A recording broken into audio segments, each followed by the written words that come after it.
everybody. This is Michael B. Thank you for joining us tonight on Drinkin Bourbon and Talk. I have a new platform tonight, so I'm having problems with getting my video up. So probably a good thing for you all, actually. But Sean, look, pretty tonight. Thanks again for just coming back. We were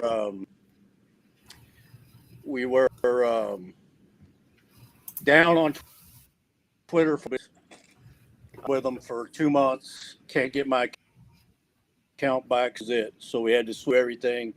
So it's taking us a little while to get back up. So here we are, and we're going to football 2026 draft. So watch along with us, and you got any questions? Send us your questions, and what do you think there, Sean? You ready to go? I'm ready. I'm always ready to do fantasy football drafts. Yes. Okay. Are you sure you want to start a draft?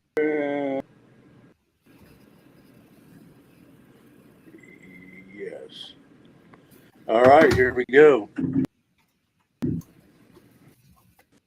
It is on the clock. The CAC had a little side action going on there. They made a couple of trades so that I think the CAC is trying to get Jared Love, but we'll see. The first pick.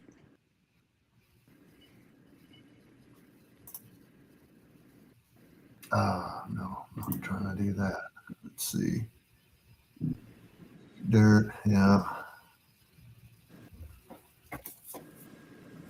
Oh, it's his. Oh, it is his. Yeah, eat dirts first. Look, it looks like.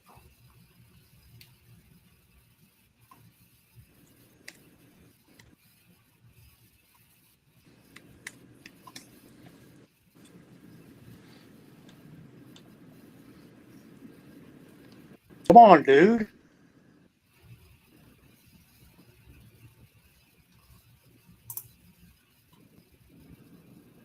Jeez. Who you got, bro? I'm gonna wait. Let's see. Are you cooking? Are you before? Are you picking before me? Did you change your name? Are you Angie Baby now? You take over her team? No, I'm Black Hole Suns. Angie Baby's right before you. I'm third, but I don't pick in this first round. Aha.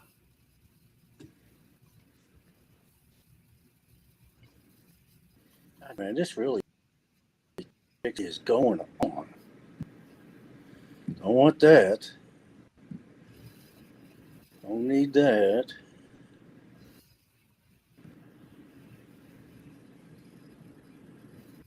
Has he dirt picked already? Huh? No, it's. Can't you see the whole? I think so. I've got two monitors.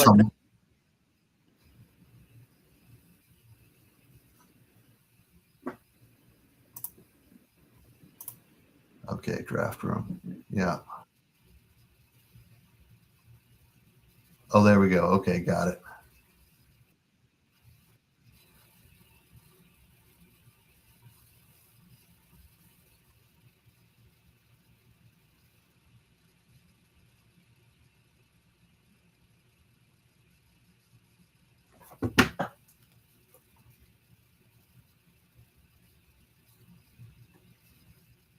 Oh, man. Oh.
Hmm.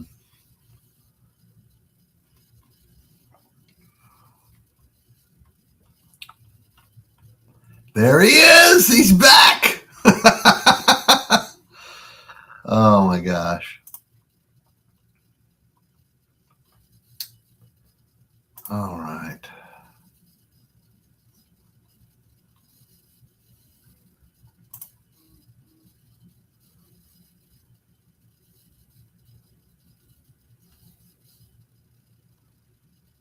New Orleans, yeah.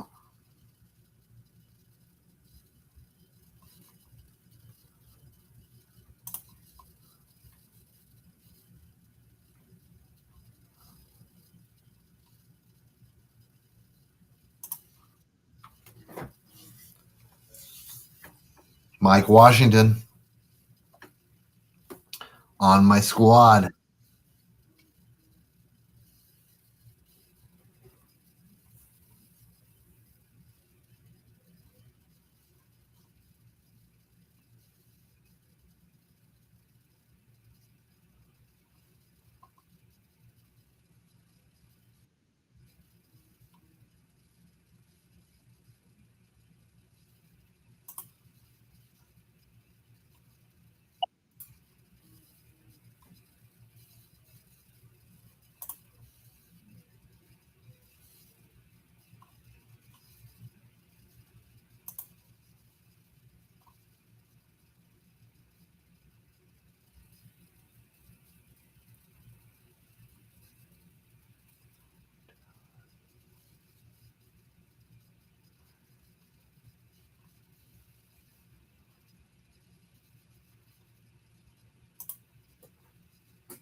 I'm surprised Diego Pavia is we're able to draft Diego Pavia. I mean, he's not even on a roster yet.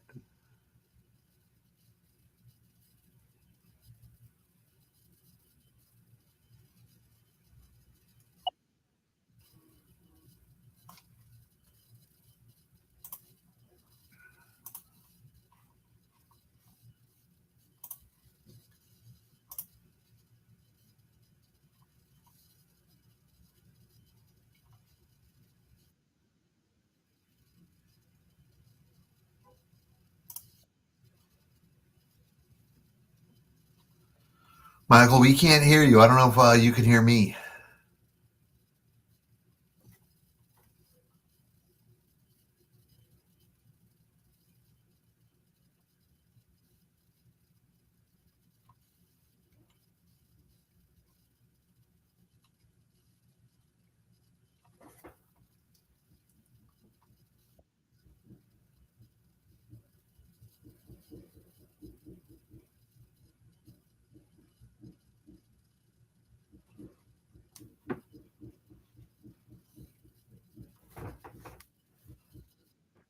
Yes, you're back. I tell you what, man, I'm having some problems Full here. pitch.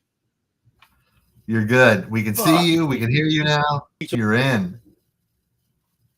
Shit, he got Jadarian Price, man. God dang. Yeah. Oh, Sadiq.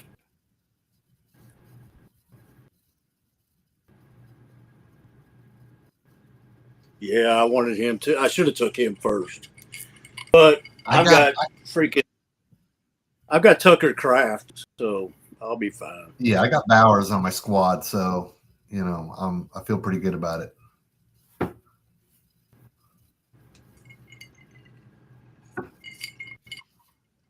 Oh, Dirk's gonna rack him up, buddy.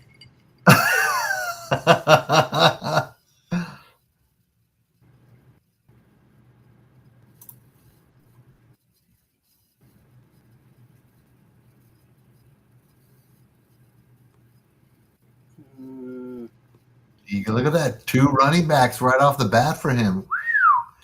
And then DB. Yeah, he got Notre Dame running back. Look at that. He must like the Notre Dame guys. I'm pretty solid on running backs, although I can always use running backs. Oh, hell yeah. Exciting. I've got some old guys. This is really it's really a weak draft. Well, most of the guys I'm seeing out there, it's mostly rookies,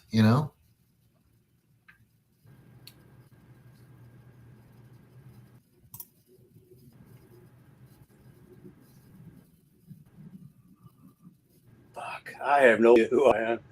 I better be making a choice here pretty quick. 13 seconds. Tick, tick, tick, tick, tick, tick, tick, tick, tick, tick.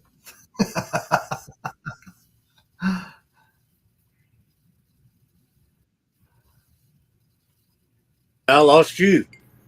Yeah, you're back. You're back. Yeah. I think McCoy's going to ball, buddy. Oh. Let's see. McCoy. Oh, I was thinking about McCoy. Bain went. Bailey. Yeah, well, I picked Bailey. Yeah, all the rushers are gone. Gone. Any good ones? Yeah. I mean, I think this is, this is like, it's like a regular draft, where some of these guys are going to be starters. Other guys were just getting on our squad because it's a dynasty league, like you drafted McCoy, right? There's a chance he doesn't even play this year if he has to get another surgery, That doesn't mean you're going to drop him. He's going to. I think he will too. I think they would have. Number 37 at his pro day. He didn't see the beat. His doctor told him he's good. So. Yeah, I mean, I think it's like Baltimore and Max Crosby. They're going to get him in there and see if the long-term solution is him having another surgery or not. I mean, and obviously, I hope he plays. I hope he kicks ass for you. Because if he kicks ass for you, he's kicking ass for my Raiders. There you go. Our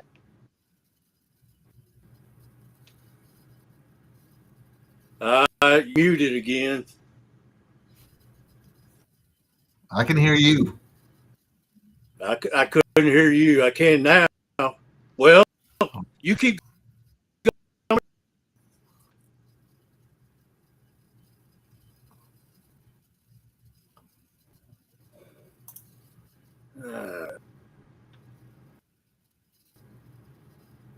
Let's see here.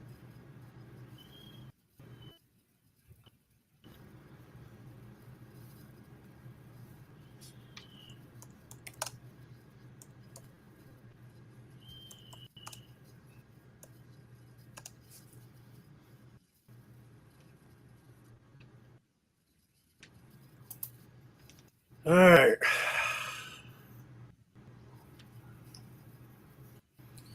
Are you talking? Can you hear me? Yeah, I'm here. It was just my, I don't know what's going on with your sound. It keeps coming and going. I might be too far away from the mic. Let's see if I can.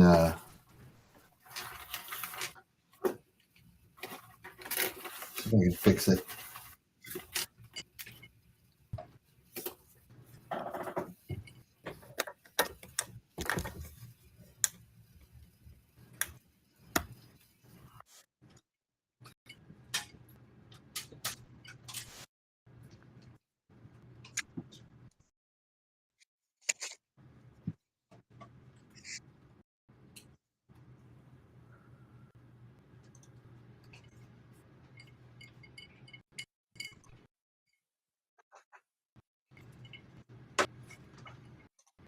Pull it all the way. No, the latch right there. There you go. Let's pull it hard. There you go.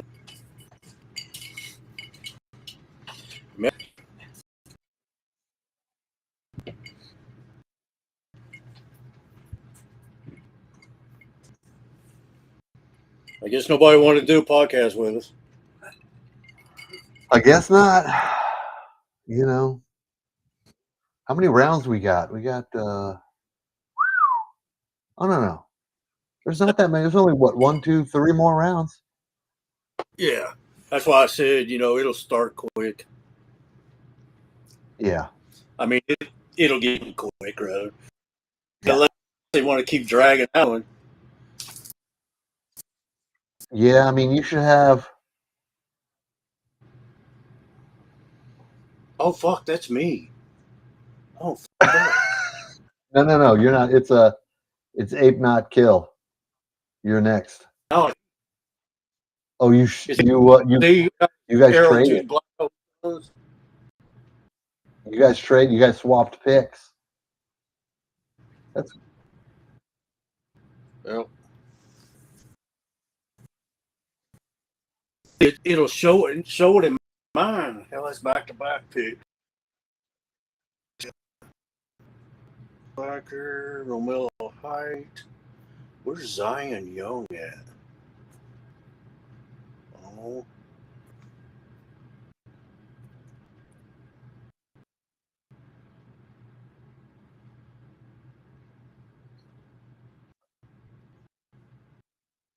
Yeah.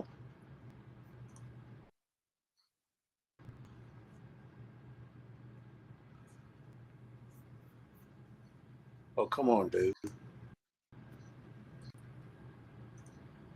Well, I guess this is his pick. Somebody's in England. no. It looks like it's a Love Boat. He just picked. Now it's the Darkness. Oh no, Oh, that's fuck, it your. was on the. Now it's on. Now it's you. Fuck, I didn't take Delane.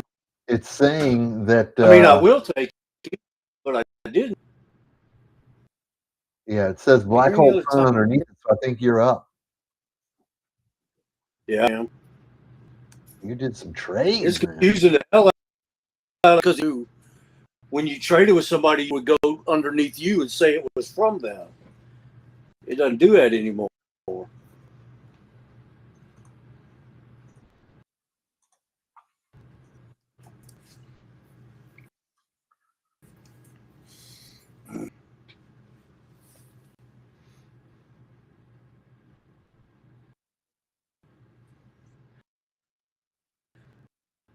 Killed us, man. We got nobody watching right now. Yeah, that's all right. For now. I mean, they might start with the second part.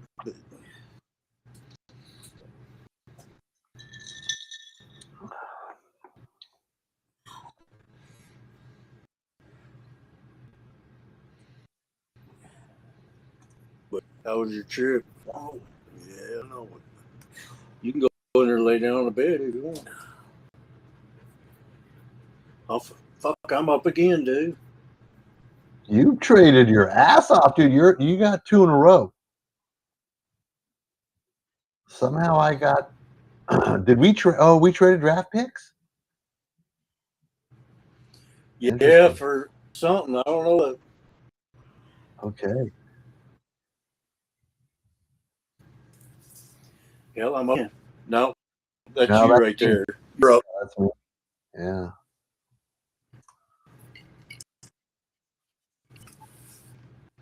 Kind of kind of snuck up on me.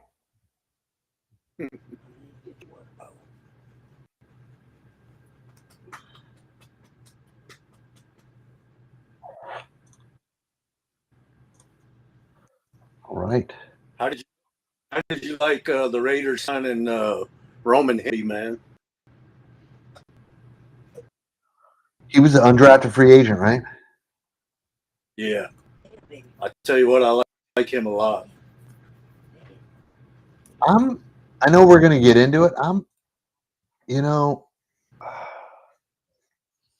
like what the Raiders did. I can't believe. Yeah, What's yeah. that? I can't believe they didn't.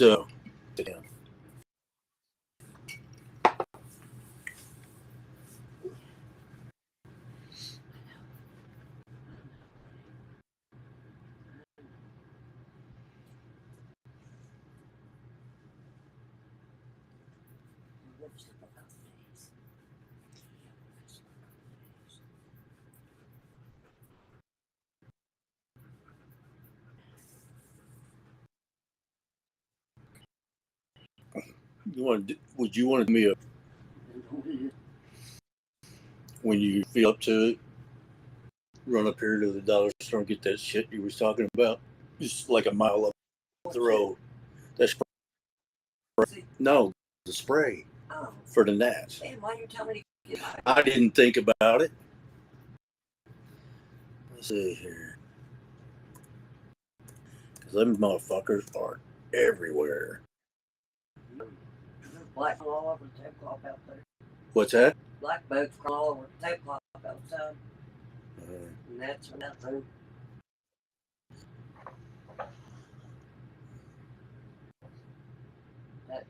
I mean, there's bugs everywhere. That can draw them too. The toilet paper. What? The toilet paper. Toilet paper? In the bathroom.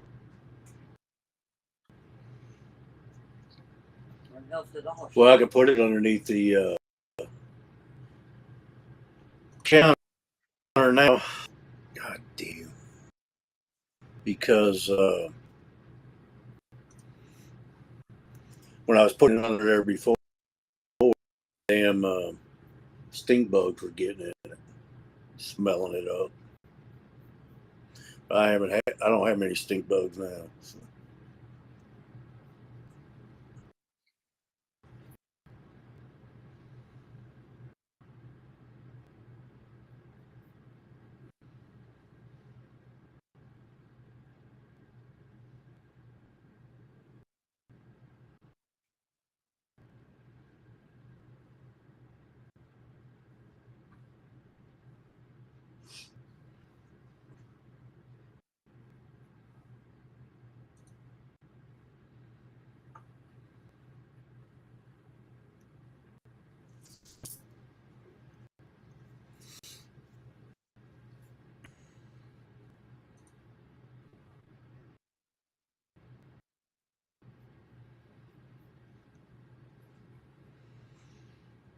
You still there?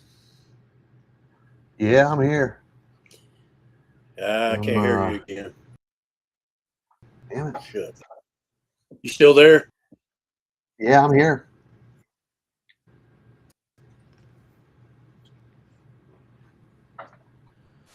Damn, I don't know what the hell. Traded all my picks away.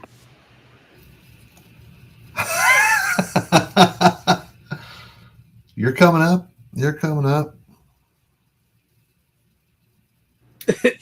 You're on delay. Am I? Yeah, evidently, because I mean, it did 2 minutes ago.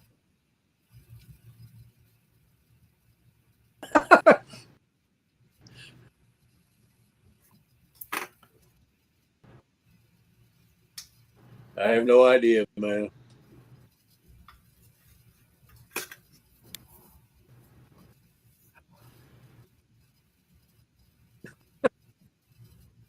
Ape not killed. So time's running out. She's going to give him somebody.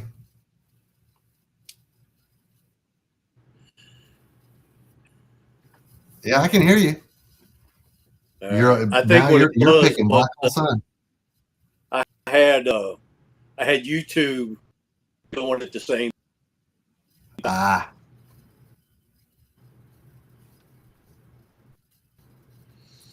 All right.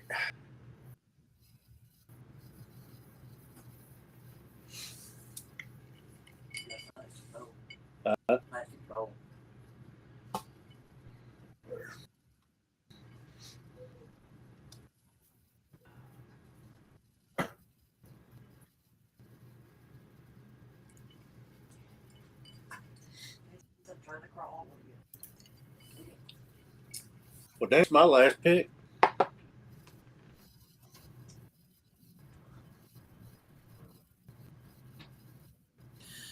I'm going to have to go in and lock up free agents. Have to lock up free agency, man, before everybody starts fucking nailing players left and right.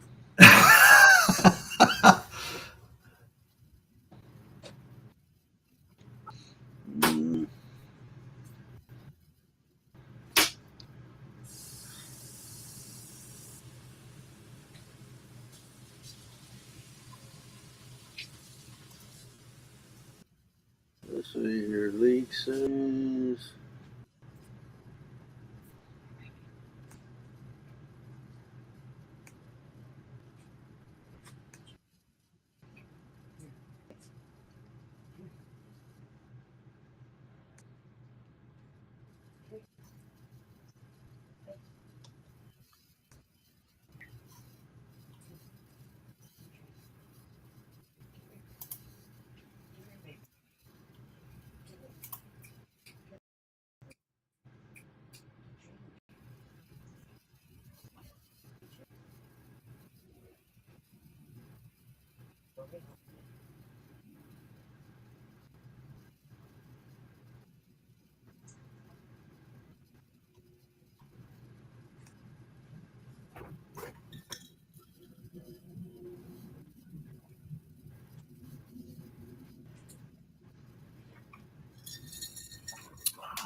Go up to the end, turn left. It'll be on your left-hand side about a mile, maybe a half a mile. It's not very far. That it? Yes, that's all I can think of.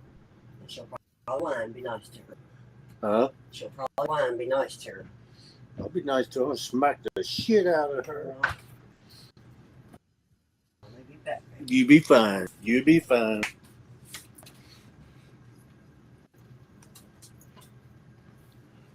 Here she comes. No, stay there. Stay there, Faith. Oh, she don't want to get in the car again. Trust me. Okay. Go lay down, baby. Go lay down. Good girl. Good girl. Lay down. Lay down. She'll be right back.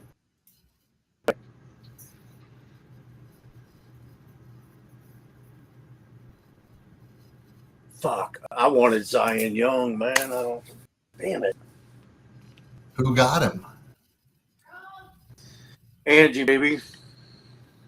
Shit, I wanted Chris Bell, too. I fucking forgot about him, too.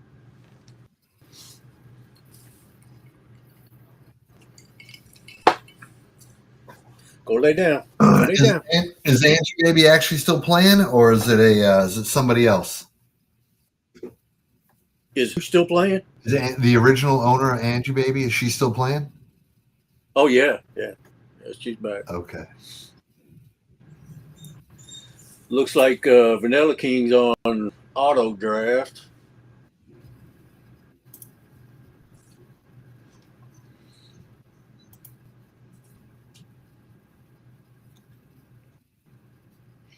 There's going to be some good players still left out there, man. I wanted Chris Bell bad. I fucking forgot about him. And I wanted Zion Young.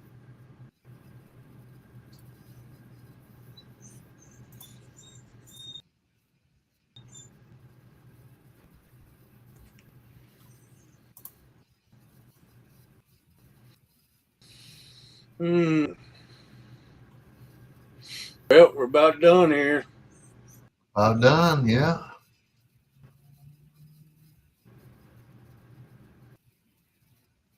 I'm in. I'm back 5 people. 8-11.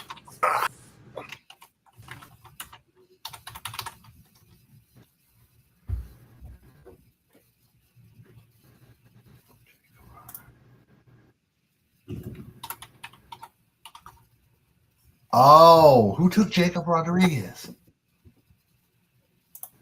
I don't know. He was before I could get to him. I was on the board, so he went pretty early. I don't see the top part. Let's see.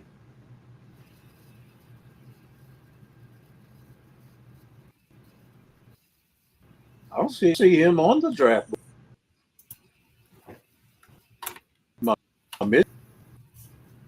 Yeah, he's here. Oh, there he is. Ape Not Kill took him. Bruise. Good girl. Good girl. He just took him to this start of this. He's been on the board. Hell, I forgot about him.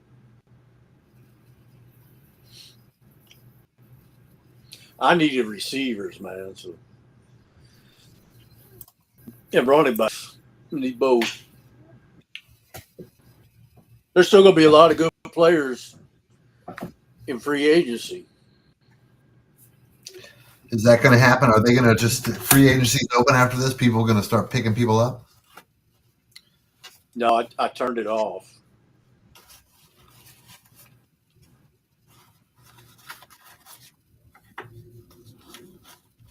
Pretty good draft. bad, not bad.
Well, are we on to the draft recap?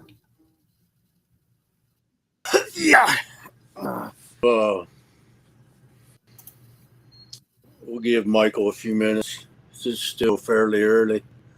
Let's see, what time is it? I got 8:15. So about another 50 before we really need.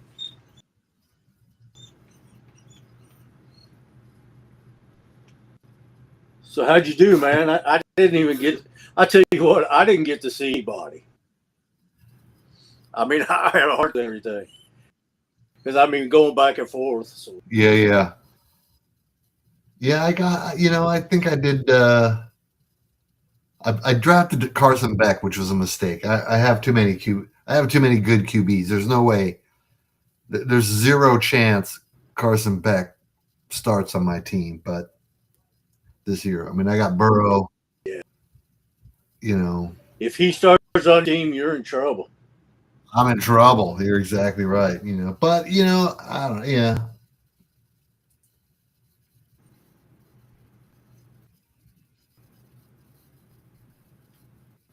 I needed some DBs. I mean, Stafford's probably going to be my starter. How about you, man? What'd you get? How'd you get? This was really not a good fantasy draft as far I mean, it was a pretty raw, but I mean, it was top heavy. So Yeah. I mean, you could the players. I think towards the end were. I think they were, interchangeable. So, I mean, you're speculating on a lot of these players, right? Oh yeah. If there's a defensive lineman that's really good, like Max Crosby wasn't available. He's not available because he's on my team, and anybody that's good is on somebody's team already. So the way I looked at it is like, well, there are some good players out there, but we're really picking for. We're trying to get draft picks. We're trying to get some of the first round picks that were chosen. And there was a lot of linemen in the first round too. So that made it even, there were less skill players in the first round. Yeah. Well, it's not showing up on, let's see here.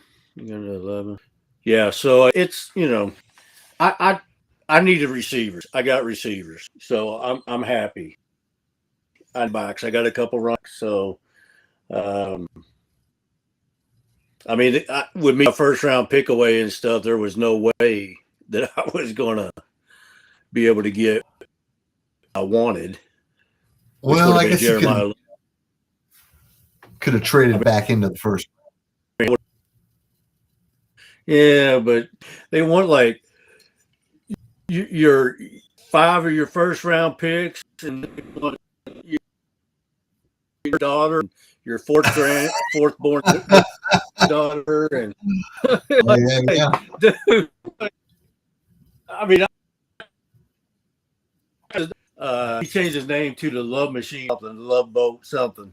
Yeah. But anyway, he sent me a trade off Fred Warner. and almost took it, but I was like, yeah, there's not a no, because I mean it may help me, but it wasn't going to be who I really wanted. So Yeah. he sent me all of his picks, which he had like 4 picks. All right, he sent me all of his picks for Fred, and they were all third, seventh round. I'm like, fuck, you would think I'm crazy. So I sent him a counter offer. I was like, I'll trade you Fred Warner for your first round pick this year, which was the number 1 pick. That was the number pick, and he rejected that quick. Yeah. Yeah, I bet. Like you act like I was just fucking born yesterday or something. I mean, hell, I've been around a minute. I turned 65 Saturday, so getting old. I'm about to run out of my Blantons too. So I got another bottle over there.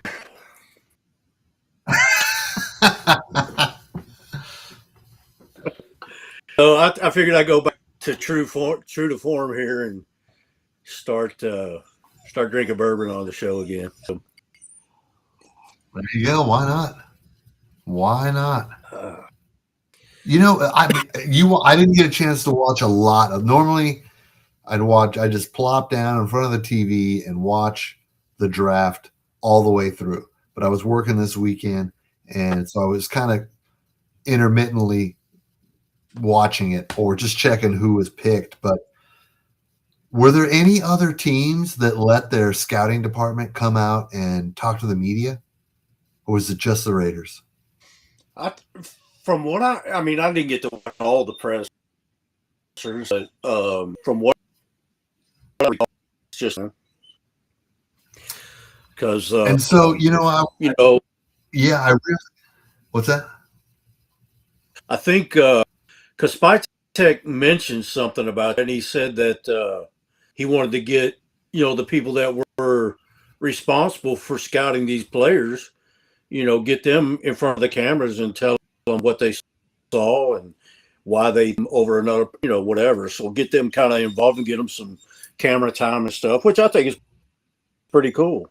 So I thought it was amazing, and in fact, I didn't even know it was happening until I think it was Steve Weish put out a tweet saying, "Hey," to all the teams that it did it, and I mean, and then I saw that Brandon Hunt and Brandon Yeargone, I think his name is. Yeah, Yeargone. I think went out there and started talking, and so I listened to that, and I think it's an incredible thing to do that you would let these guys that we have no idea who they are, really. I mean, I'm sure there are Raider fans that do know, but the majority of fans don't know who they are and what they do. Yeah, exactly. So, come out, speak to the public, give them a chance to further their careers, Right. Yeah, I'm all for it, man. I thought it was great. Hold on. I mean, I'm going to try to send a message to, well, it's not showing anything. I was going to say I'm going to try to send a message to Michael, but I'm sure he'll be on. He was doing a space early for those spaces, so. Oh, yeah. I would just come on around 8:30, so I figured it's at least an hour, but man, it went a lot quicker than I thought. So. Yeah. Which is no complaint. Trust me. So. I'm still reading that Brady has the loudest voice in the organization, and one of the things, if you listen to the Brandon's talk, the first 8-10 minutes were them thanking people. Like, they even thanked the people that cooked the food that they ate all weekend, right? They thanked those guys. You know who they didn't thank, which I think is really telling? Tom Brady. They did not thank Tom Brady. And I'm like, this motherfucker wasn't even part of the conversation, Scenes, dude. He might have loudest in the room, but I still think he's a behind the scenes kind of guy. He was saying, okay, no, we're taking this guy. Okay. But he's not the one saying that.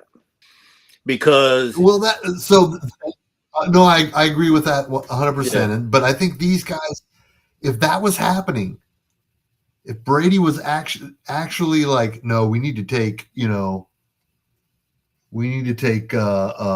Zun instead of Trey Zun instead of somebody else, right? Or no, right now it's the time to get Jermod McCoy.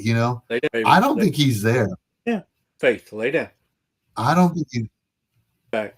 I don't think he's there. I think they would have, because they were thinking everybody that they worked with, and so I'm not saying that he's not there. He's not part of it. Mm-hmm. I just don't know that Brady was talking to these guys. I wish I would have had a chance to see the room. Was he even in the room? I'm gonna be honest, okay. The more time that Tom Brady spends away from my team, I'm good. The better. Okay. Go out there, promote your pretty boy face, promote your Fox, your Fox gig, all that shit. Talk about how you're, in the room, show fucking pro days, do what you, but stay away from my fucking team. Okay. I don't think he's. Let the people that know do their job. I think last year maybe he had carte blanche to do whatever he wanted. All the draft picks, everything was like Brady. I'm going to build this team, and then so he does it, and then 4-12 record later, they're like, all right, will you let us do it? Just you can say things, but he thinks. Like, I know you Brady from the beginning, but I kind of feel like here. Okay, I felt like they were.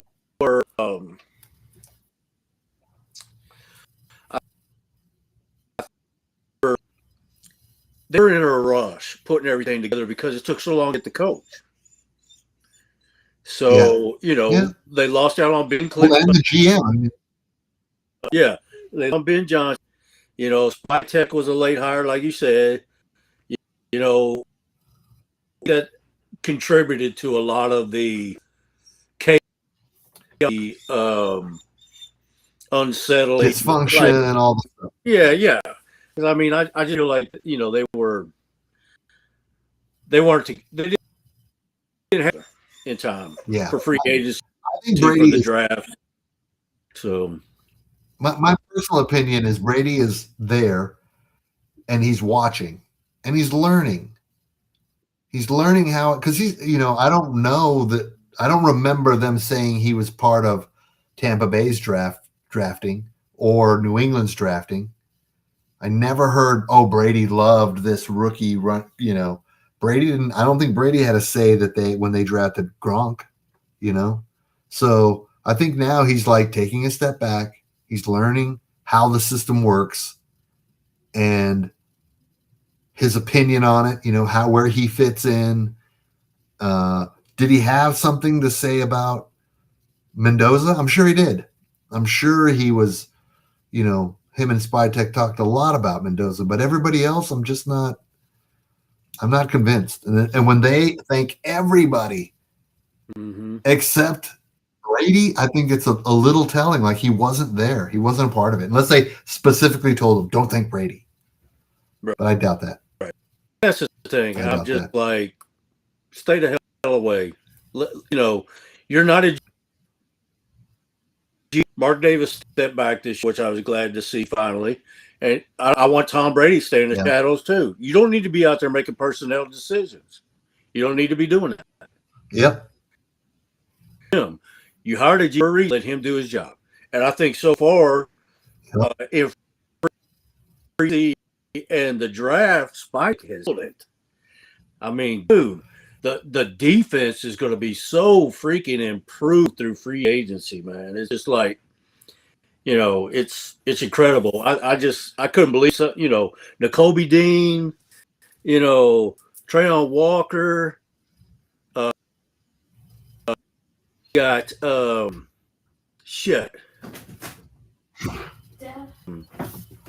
whoever else, man. I can't think of them at the top of my head, but they really tore it up for you. How you doing, my friend? You're on mute, buddy. Whenever you're ready to join Yeah, us, no, let me I know. know. I was letting you guys wrap up. Want to make sure I didn't interrupt. How you guys doing tonight? Okay. Yeah, we've been done for about 15 and he's been talking, so as you should be, huh? yeah. Man, how weather is that stuff? It's actually pouring right now. I just went upstairs just a second ago. It's coming down a little Really? bit. So yeah, but um, Yeah. yeah. Overall, it's been nice though. It's warming up, which is nice. It's just been too cold up here. If you're down, Right. well, where are you at right now? Where are you traveling Gulf yet or? Breeze, Florida. I'm Yep. Yeah. Okay. luckily, so I'm in Gulf Breeze, Florida, right between There you go. Navarre, and Pensacola. So There you go. Santa Rosa Beach Congratulations, my man. area. Yes, I'm sir. loving it, dude. It's freaking awesome. Yeah, man. I mean, it's like, when I'm having a day, or if I want to just, because I just got a new client today, as a matter of fact. And so, I can go down to the beach if I don't want to sit around here and get on the computer using my hotspot and do my work. And it's, I mean, this is what I signed up for. This is why I said, I want to do. And here I am. I was going to do the podcast outside, but it's humid out there already, man. It hasn't gotten up over 81 degrees since I've been here, but it's still humid. So, but anyway, glad to have you, man. Hey, man. I checked appreciate in it on as Twitter always. a minute ago, and you were still on the Spaces. Yeah, I was running it. I was like, I all right, thought you said maybe you might 8:30. miss I was just kind of letting everybody else rock. I told them that I had a prior commitment. I'm honored that as well. So, appreciate you guys for having me again, man. Ready to get into it. Absolutely. I'm glad you. Yeah, so let's do. I'm going to go to you first, Michael. So, to me, I think the Cleveland Browns and the New York Jets stick out more teams in the draft. The picks, the needs they had, and they went out and got, players to fill those needs. Who do you think had the best draft? So if I'm gonna give a kind of winded answer on this because I think this year a lot of winners came through the board. So I think the Bengals actually ended up with like probably the best in my book, especially if you factor in Dexter Lawrence. If you want to just count him as their first rounder, right? But like they got Cassius Howell, absolute dog. In my book, I think he's going to be a great edge for them out of A&M. They got Takario Davis, who is a really solid cornerback out of Washington, so that's a really good pickup. Mind you, I'm saying this as a Ravens fan, so this kind of hurts me. Every player that I'm naming right now, I'm like, damn. I feel you. I feel you. Yeah, Connor Liu was one of the center prospects that I liked a little bit. So he's going to be interesting. And then they grabbed another one with Brian Parker from Duke, so that's a little competition. Jack Injuries, I think, is going to be a sleeper pick for their tight end position.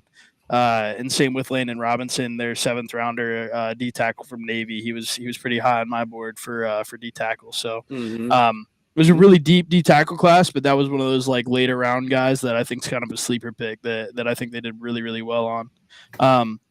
I also think the Ravens won our draft. That might be a little biased, but I genuinely think that we did. I think we filled pretty much every hole we needed to except for center, and I think the reason we didn't fill center is because we felt like we didn't need to.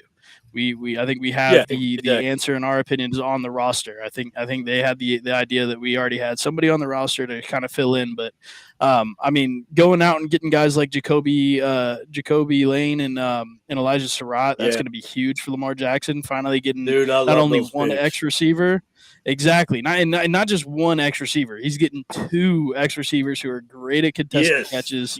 Like the only thing you could play Surratt in the. They could. Well, and Jacoby, so Jacoby is actually who I'd look more at for the slot. Jacoby played a lot of slot at USC that kind of went under the radar. So that's going to be interesting. Yeah. I think that I was talking about it earlier in my space that I think it's going to be really interesting because you're going to have the initial Ravens receiver core that you were walking into the season with no matter what, right? You got Zay Flowers, you got Rashad Bateman, you got Tez Walker. And then maybe you were going to plan on going out and getting a veteran or something along those lines, like maybe re-signing D-Hop. Now you got to worry about Zay Flowers, Rashad Bateman, Tez Walker, Jacoby Lane, Elijah Surratt, 2 new tight ends, and Mark Andrews. And I think what's going to end up happening is we're going to run a lot of 11 personnel, and it's going to be different sets of receivers.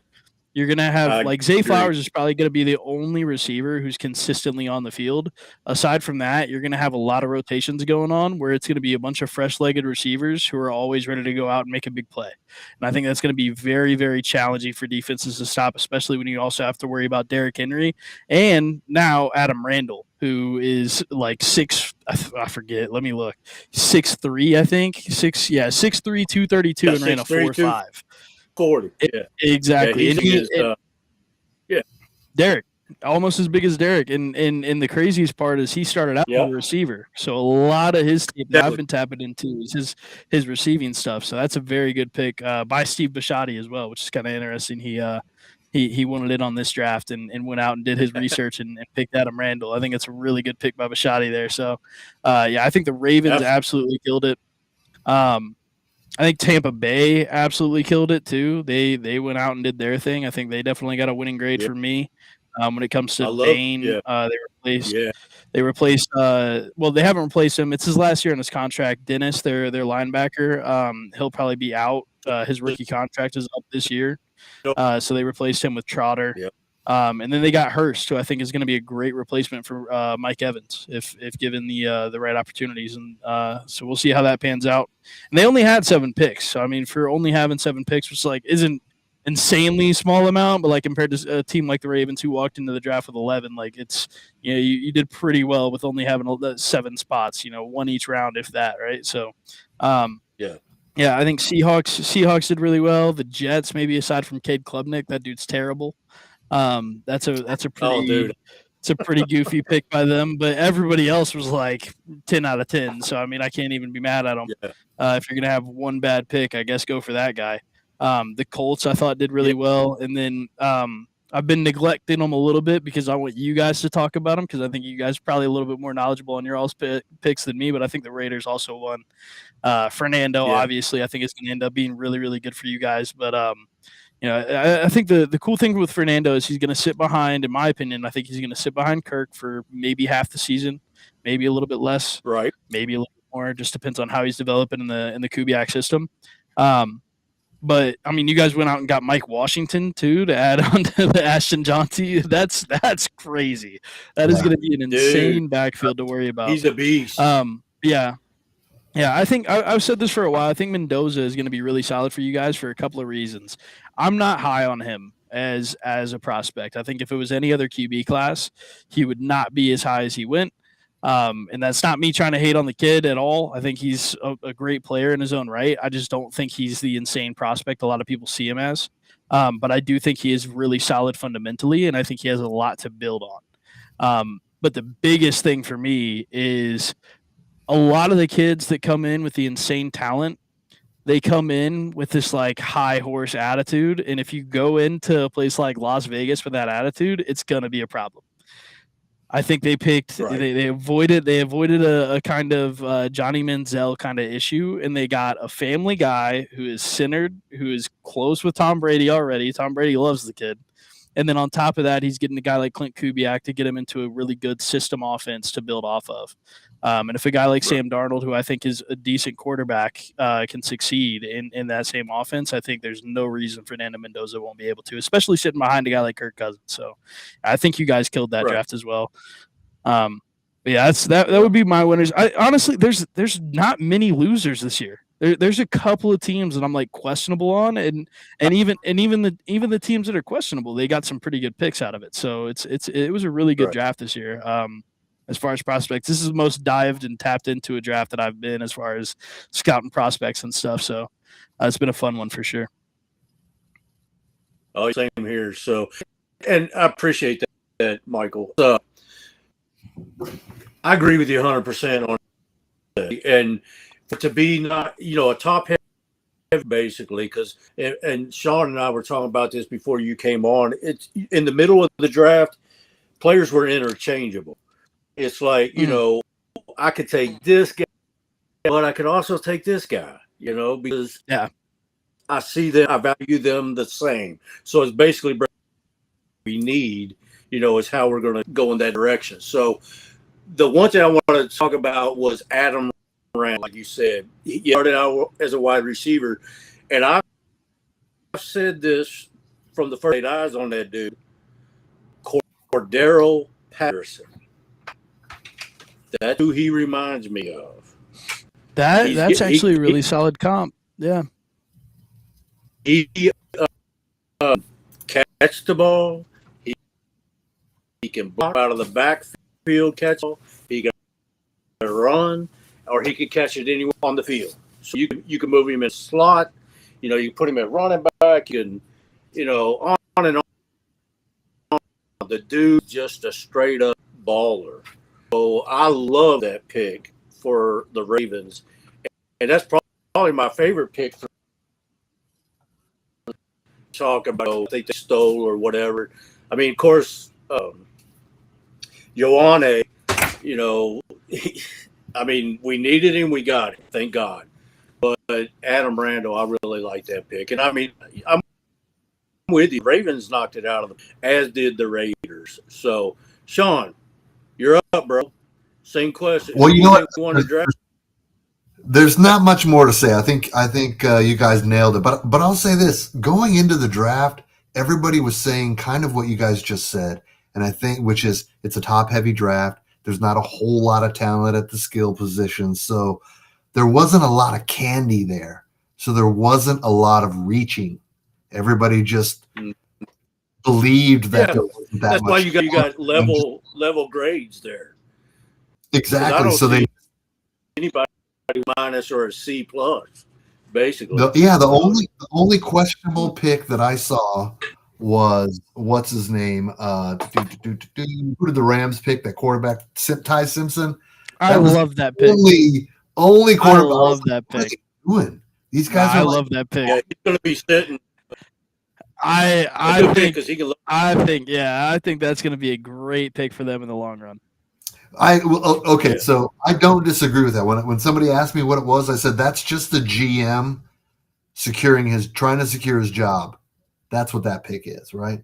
Because and in that when I see a pick like that, I'm like, are they really trying to win the Super Bowl? Because they didn't win last year, and apparently they had the best team. If they had beaten Seattle, I think they would have beaten. I think that Rams team beats the Patriots. I agree. Yeah.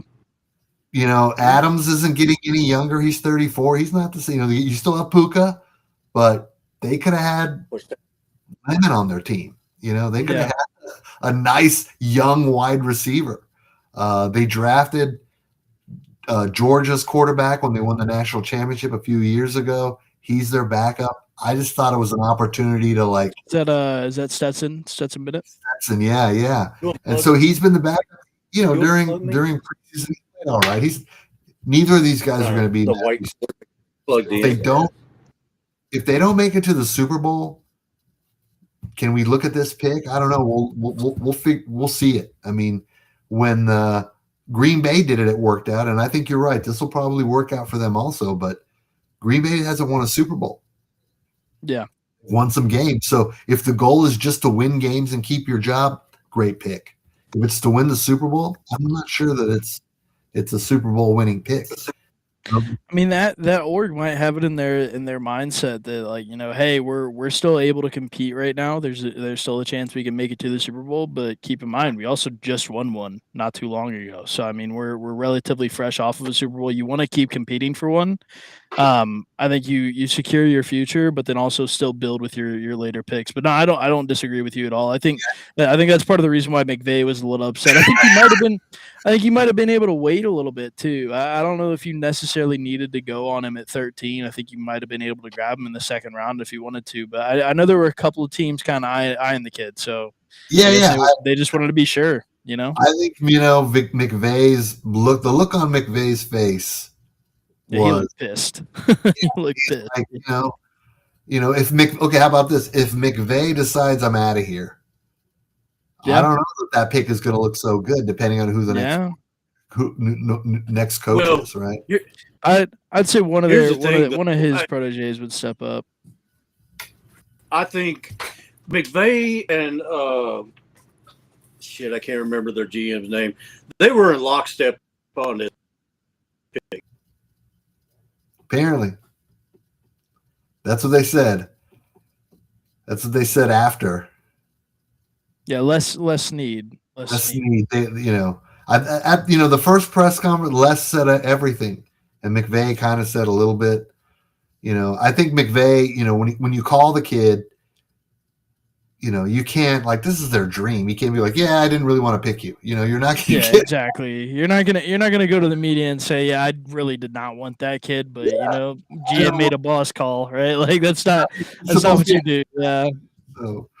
So then, but the press conference was a little different. McVay just didn't, they were saying what I don't know. This is totally true, but he had the look on his face like after the Seattle game when Charlemagne picked up a loose ball and scored a touchdown, that kind of demeanor about him. And and I think he even said at one point, like, I'm not going to comment on that.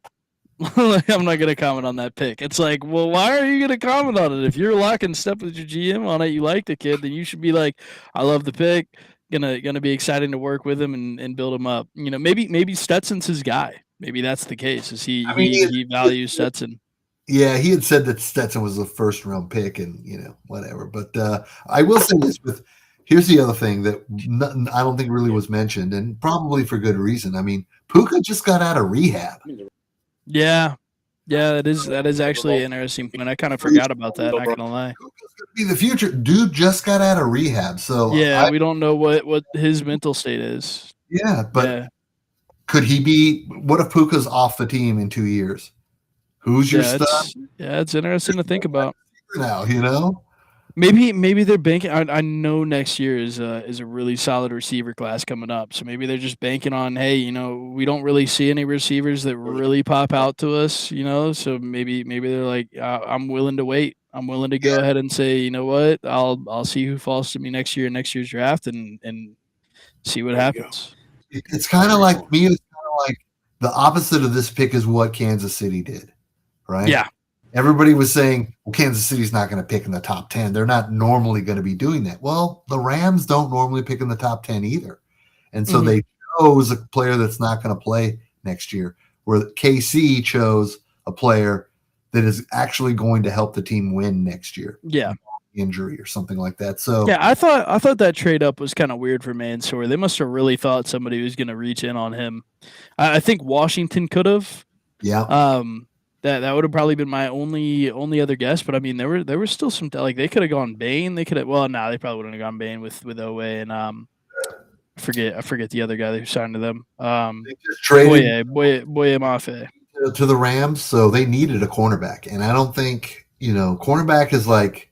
You can find a guy, maybe, in the later rounds, he can do it, then, you're going to do it. And the AFC West, I was talking about Twitter, there was a lot of, I think everybody, aside from the Raiders, their first pick was on defense. And then their second picks were like maybe an offensive lineman. So the AFC West is leading with defense. And a lot of pundits have been saying that KC is a defensive team. Like they have, I know Kayson. It was Kayson.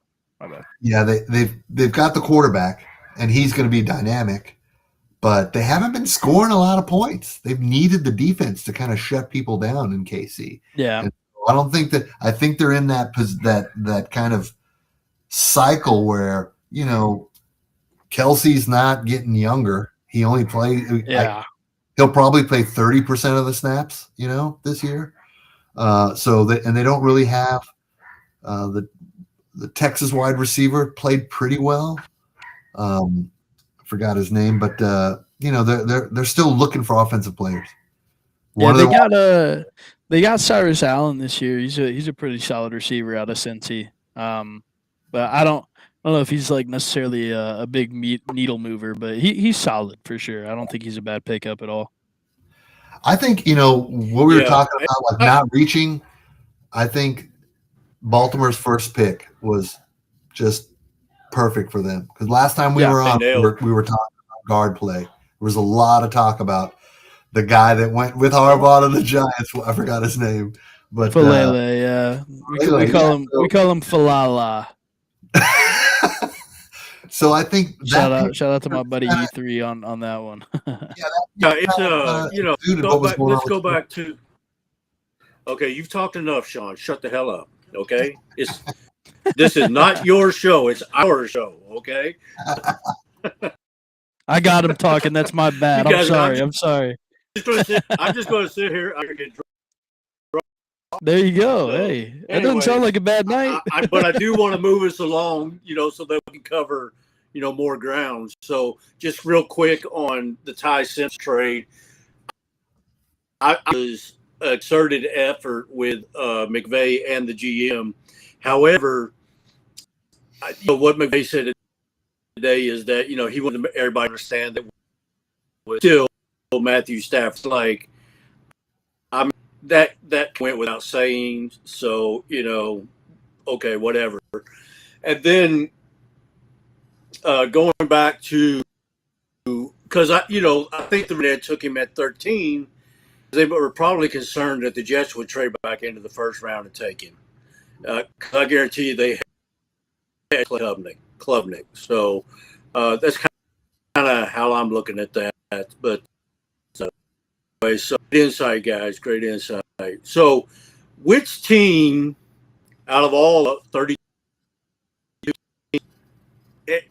And Michael, you said this, and I agree with you. I think everybody had a pretty good draft. And you can't say every year on needs and talent available. I think everybody had a pretty good draft. So, Michael or Sean, you tell me this time. You go first this time.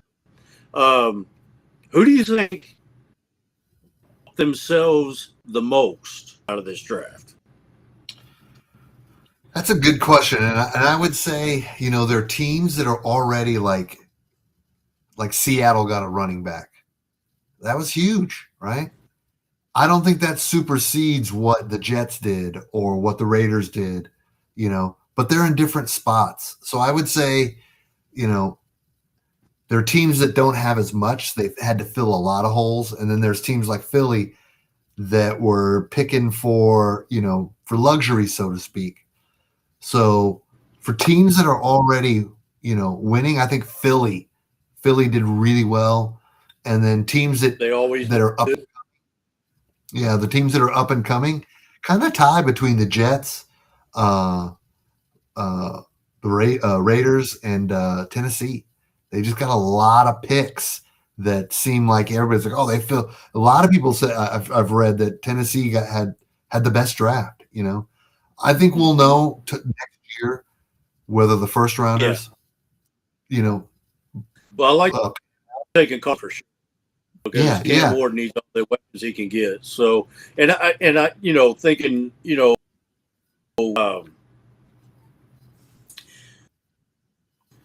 never mind. Keep talking off train of thought. What happens when you start drinking and you're old. So that's the bourbon. Yeah. It's hard to say. Oh, Tennessee had a better draft than Philly. Philly's already a really good team. They needed a wide receiver, and then they came back and got one. That's why I said that there's Philly. Howard Roseman always the kills for agency, but the move that he made Saturday was trading for Jonathan Grenard. Now, Michael, you watched him play at Louisville. Okay, he's a beast. Yeah, dog. Okay, absolute and dog, with the other weapons on that defense, my God, I look at them. Like probably, with getting Mekhi Leonard stealing him from the Steelers, I think That was so they might funny be to slow, watch but as a again, Ravens fan. yeah. Oh man, it's like what I'm like, okay, here's the thing. I do not understand how Howie Roseman playing, Brett Veach in Kansas City, and these guys go out and get whoever they need 99.9% of the time, but yet Eric DeCosta cannot do. You want to know a genuine answer It to doesn't that? matter about the salary cap. What's that? So that to me, that actually I think does matter, and not for the sense of like they're worried about not being cap compliant, but in the sense of they go out and they'll trade a lot of capital just to go and Mm-hmm. get the draft pick that they want.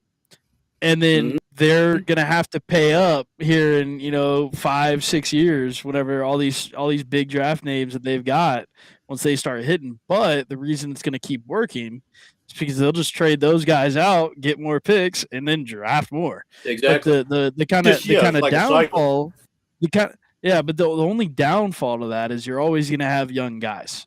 You're not gonna have too many vets. You might have a couple of vets that stick around that you're willing to pay. Mm-hmm. But I don't know. I mean, I think their biggest issue right now is coaching. I don't think Sirianni's a bad coach. I think he's a little rugged with the players, which might cause some friction. Yeah. But I think they think that they have a Jalen Hurts problem. I'm actually decently high on Hurts, but I think they aren't. I think they're wanting to move on from Jalen Hurts. I think they might feel a little boxed in with what Hurts can do. I'm curious to see how true that is, because I've liked Hurts since college. Not only at Bama but at Oklahoma. So, I'm very interested to see how the Eagles play out for sure. Well, we talk about there is how they always got the young guys because they're always trading out a second contract or whatever. He signed quite a bit of their veterans. EDC does the same. I mean, the players we're drafting, not that many of them really see that second contract. Yeah, well, okay, he gets comp picks. He gets his comp picks. Yeah. Well, but it goes back to what I look at is EDC values the draft picks, whereas Howie Roseman values the win now free agency. But still manages to get dogs in the draft. So I mean they traded up again to steal Kyle Lemon from the Steelers. So that to me signaled A. Brown is good as gone. Okay, I think he ends up in New England, which I hate. Yeah. But I agree. It's just the difference between one GM and the other. I would love to see Eric DeCosta go out there and go after some big name free agents. I mean, he tried the Max Crosby deal. Okay, I don't care what happened there; it doesn't make any difference. So we might need to talk about that. I'm very interested on your all's take. Oh, we could talk about it, but the thing is, okay, good. I betrayed. Yeah. Hendrickson, 30 years old. Okay, he was hurt last year too. Only played 7 games last year. So, did you really do better there? And then the thing is, you've got other guys out there, like receivers, for instance, that you could go out and get to help Lamar. I mean, I understand trying to have a homegrown team. I love that. I love that approach. And it looks like the Raiders are going that route now. So, but the problem is you've got a QB now, Lamar Jackson, going into year 9. And he took a beating last year. Yeah. Okay. You stepped up this year and you drove the line and you signed John Simpson, which I'm still not crazy about, but I mean, John Simpson, he's got a mean streak in him, as does Ioane. So, but, you shot 5 years ago. Yeah, when Lamar I can agree was with coming that. off, Yeah. I mean, I think he's going in. Go ahead. Yeah, my bad. Yeah, I think the reasoning, because I'm a staunch EDC defender. Anybody you ever see in the spaces, they'll accuse me of being too much in EDC's court. I will say Exact opposite. I try to be as unbiased as I can with the guy. I think the way he does business is he relies on his staff, and I was talking about this actually to close out my space tonight. We were talking. A story came out. EDC did an interview today, and apparently there was offer that hit the table with a team that was anywhere from 15 to 19. That was saying, "Hey, you guys willing to trade back? Yeah. We'll give you multiple fourth round picks over the next 2 years." So I'm guessing that means anywhere from 3 to 4 fourth rounders over the next 2 years. Probably 2 in this year, then maybe 2 in the next. Yeah. Right? Not bad value, and you still only trade back a couple of spots. Like that's something you'd at least hear out and bring to your coaching staff and say, "Hey, what do you guys think?" Right? Everybody flipped out. Right. Oh, EDC's thinking about trading back again with all these guys sitting here. You could have got Bain, you could have got Venga, you could have got Kenyon Sadiq, and you're thinking about trading back for fourth rounders. What are you doing? Fire him, get him out of here. Like, first off, it didn't happen. First off, we still got Venga. Second off, I think everybody's reading into it as if like the deal was done. He was gonna get it done. When in reality, what he said was it got to the clock rolling down. We had the trade lined up, and then they backed out. And we ultimately, he said, ultimately, Minter was banging the table. No, we should go with Venga, and that he agreed with that. So what I think happened is they got the trade call probably around like the 10th pick, and then we're like, okay, we'll get back to you on this. We're going to talk about it. They started discussing. Minter was like, I want Venga. And then they get to the clock. That team backs out, and they're like, oh, well, you made the decision for us in a sense, but that's probably where we were going anyway. I think that's how EDC does business. I think he goes to his coaching staff, and if you look at his picks this year, almost every coach and the owner got a pick. I don't know that EDC had his own guy. I think EDC gave his take on all these guys and did a lot of the scouting work to bring these guys to the forefront for his coaching staff to be able to deliberate and go to a board on. But he didn't really have his own draft pick this year. He let his whole staff, like down to receiver coaches, tight end coaches, Declan Doyle, Jesse Minter. I'm sure Anthony Weaver got in on some, but I mean, like a lot of the coaching staff was involved with these guys. A lot of them have ties to the universities that they worked at, like the Chandler Rivers pick, a cornerback out of Duke, Harlan Bauer. We just picked them up from Duke, right? So it's like you got that, then you got Rashawn Binney. I think that's one of the steals of the draft. He's going to be a dog. He's out of Michigan, worked with Lou Esposito and Jesse Minter. And then you got I'm blanking on his name, Hibby. He played at Michigan for 2 years and then went to SMU and got a little bit more love over at SMU as far as tight end role goes. So, but like everybody got their guy in the coaching staff, and I think that's how EDC operates. Whereas a guy like Howie, he's gonna say, "All right, I'm picking my guys based off of my scouting department, and that's it. I'm taking my guys. They're gonna be my guys. That's how I roll." EDC's going, hey, coaching staff, how do you want your team to be built? And I think you saw that in the introductory presser for Minter, right? Steve, EDC, and Minter all said it multiple times. So the question of who's going to be coming up with not trade options, but who's going to be coming up with draft picks, who's going to be doing this? It's a partnership.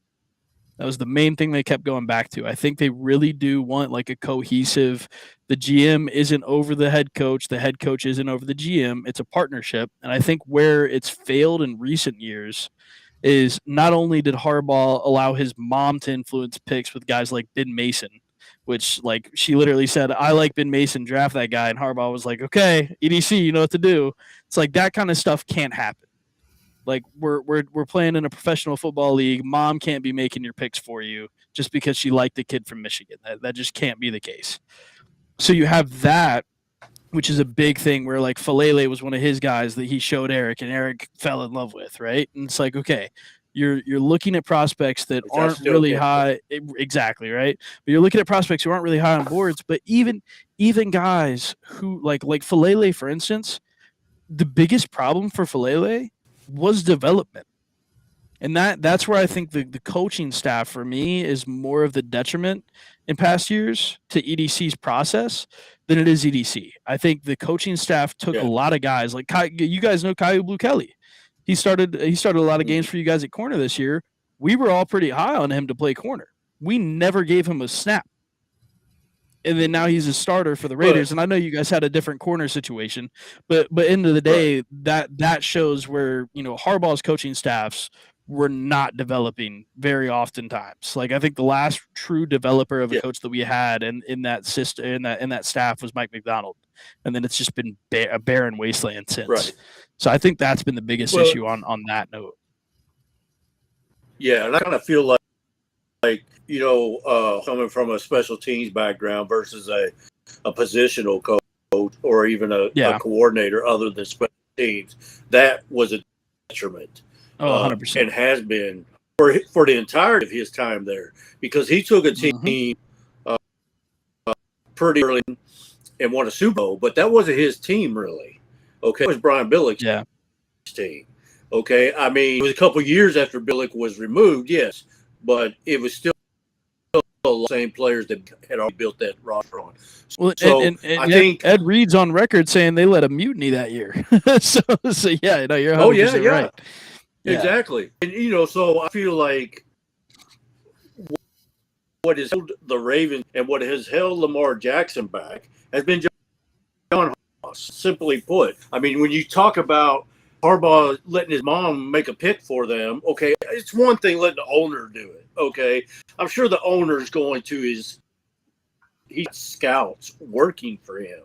He's going to go to say, what do you think about this guy?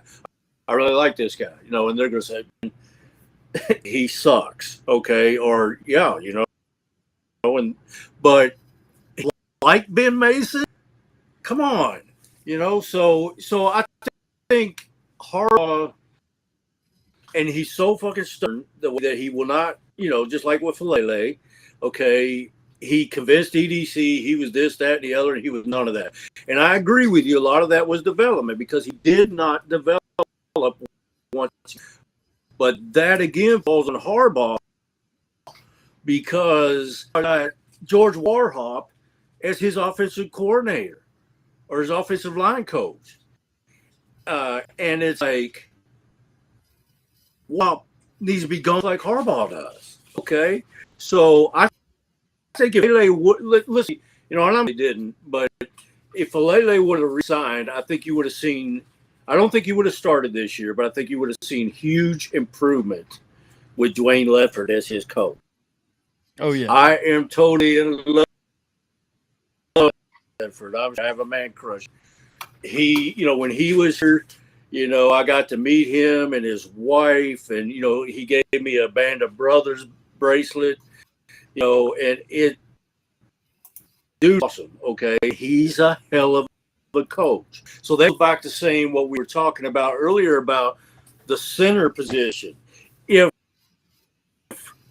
Dwayne me that Corey Bullock, Danny Pinter, and Joe Von Gwyn enough to starting center, then I'm good with that. Okay? Yeah, if George War, I'm not gonna. No. Exactly. Yeah. Drafted Nick Dawkins, you know, Chocolate Thunder's son, which, you know, that's just awesome. He's got such a I got a lot on him. That's it. That's in my notes. Yeah, today. dude. I mean, yeah. So, I mean, that was maybe the best free agent pickup of anybody because he played right beside Vega at Penn State. He's got which is that mean streak, and nobody's going to beat me. And he was like ranked center in the Big Ten. And I love Nick, and I think he's going to make the 53-man roster. I think, you know, I think Gwynn's going to be on the practice squad. I think Bullock's going to be our starter. Dawkins going to be the backup, and I think they're going to end up letting Pinter walk. Okay, that's how I see it coming out. And all GM make a note for this is you definitely name your scouts as you should. So, bravo to him. I love his draft this year. Okay, and I've been very, very critical of Eric DeCosta. Very critical, but I love this draft. I love them going and getting Vega. I love them going and getting Jacoby Lane, Elijah Surratt, Benny. I mean, Adam Randall. I mean, they killed it, dude. The 2 tight ends. So the rest of the NFL's on notice if Jacoby Lane and Elijah Surratt are anything close to what they were in college. The rest of, and Adam Randall, because I think Adam Randall could beat out Rashid Ali. This hill. So anyway, let's not get too far off track. I don't want you to feel like you're being left out here. Tell me who your steal of the draft is. Well, really quickly, I wanted to touch on the GM thing. I think the reason why Howie Roseman does so well is information and communication. So I don't think he stops collecting information on players once they're drafted. And that's how he's able to identify these people that, like when there's regime change and there's a cornerback that doesn't fit their scheme, and he's able to grab them really quickly. And then communication with his staff and other teams, like when they jumped in front of Pittsburgh, there had to have, I don't think that was a quick 2-minute call. There had been talking to them, I think it was the Jets that they traded with it. They'd been talking with them for a while to try to get to that pick. And I know all teams do it to try to see where they want to jump to get somebody. But I think he takes it a little bit further. But stealing the draft for me, I got to go with my Raiders. I think Mike Washington Jr. At Arkansas. I love that pick. I love in that the pick. fourth. I mean, 4'3". He's a big kid. I heard him do his interview, and you don't hear rookies throw the word legend around at all, really. And even players like Max throws around, I want to be legendary, and he's saying the same thing. But then he also is talking he had I think 140 yards against Texas A&M, which is an amazing game. And he ran on Texas too. Both those games he was brilliant, but he lost both of them. And when he was talking about the Texas A&M game, he was pissed. He could care less about what he did. He was pissed that they lost the game. Horse. And that kind of competitor. Yeah. He's about to get his master's, and he's just that kind of personality doesn't come around. Very determined. His work ethic. Look at this, boys. Look at that. His work ethic is there. I done finished the first one. Awesome. I think his brother was a Marine and gets up early, and he does the same thing. So it's just he just is. I think he's got his mind right, and he's got the physical tool. 4'3". Let's see. I think forgot what his stats were. I know he's a big kid. I think he's 230. I think he's 6 foot or 6'1", 4'3", 40, and 220, something like that. So he's 6'1", 223. And I don't see the 40, but I think you're right on the 4'3". 437, I think is what it was, something like that. Yeah, but that's moving. That's a big kid. Yeah. So I think he's. Hey, sorry to cut you off, That's all right. Sean, but I want to ask because he's from Louisville. I know he's not, but he's lived in Louisville a while. Louisville. No, I'm born and raised Louisville. I moved to Tampa and then moved back. Yeah. I'm from Tampa. Well, I got a question for you. Who does Washington remind you of?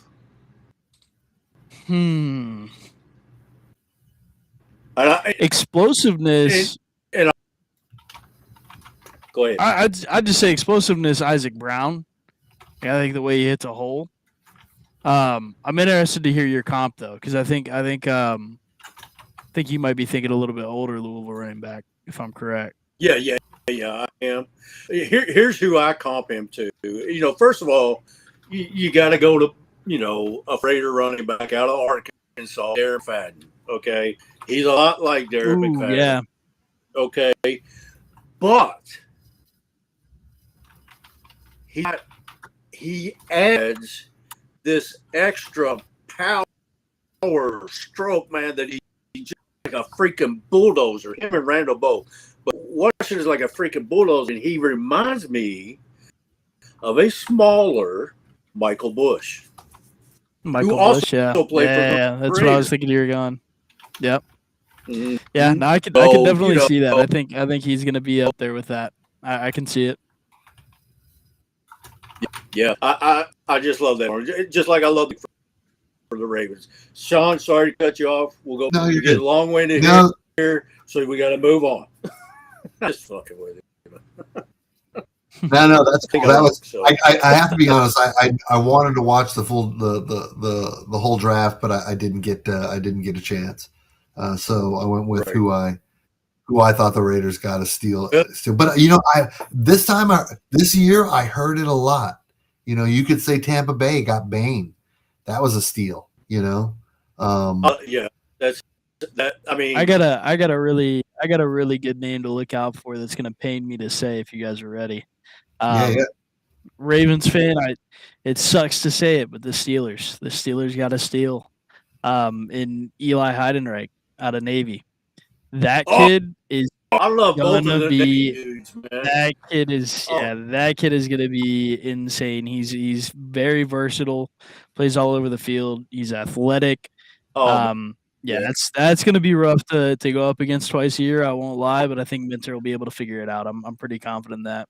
Oh, also real quick, just to touch on the last question of who helped themselves the most. I just wanted to say another sleeper one is Miami. I think Miami absolutely dominated as far as they had, I think, 12 to 14 picks somewhere in there. They got CJ Allen, AJ Halsey, Jalen Farmer, Bryce Botcher. I always forget how to say his last name. Then Chris Bell, our guy from Louisville, absolute demon of a receiver. Caden Curry, who I think is going to be another guy who's a steal down the line. So I think they really did really good. Like you were saying, Sean, earlier about, there's teams who are already kind of up there that improved to being back in that championship caliber. I think Miami was probably like the lowest of the lows, and they grabbed a lot of talent that is going to be really good to build around. So I'm very excited to see how they bounce back from where they're at right now. They got Jacob Rodriguez, man. I was really J-Rod's that's a really good one. Yeah, that's I'm telling you, they got that was a really solid draft class. Like even Chris Johnson, San Diego State, another really good pick. So I think because the talk was it's not a talented draft class, which I just don't believe. So and I don't even know if I agree with it being top heavy. I think it was balanced all the way throughout. I think it was this was one of the very, very few drafts where it was just talent from first round all the way to seventh round. There's been a lot of seventh rounders that I've looked at that I'm like, whoo, even Miami, they have Max Llewellyn. I think Iowa edge. He's gonna be something to keep an eye on. He was really nice. I really wanted the Ravens to take him late if we didn't get a draft edge early. Love Zion Young though. Young. Absolutely. I think the talk of it being top heavy or just not that deep of a draft, it forced everybody to do what they should do every draft, which is create a board and then lean on it. Don't spend months and months and millions of dollars building this draft board just to shit all over it and reach for some guy. You have the board. Ozzie Newsome, just like Ozzie used to do. You have the board, trust it. That's what you're paying your people for, right? And then completely agree.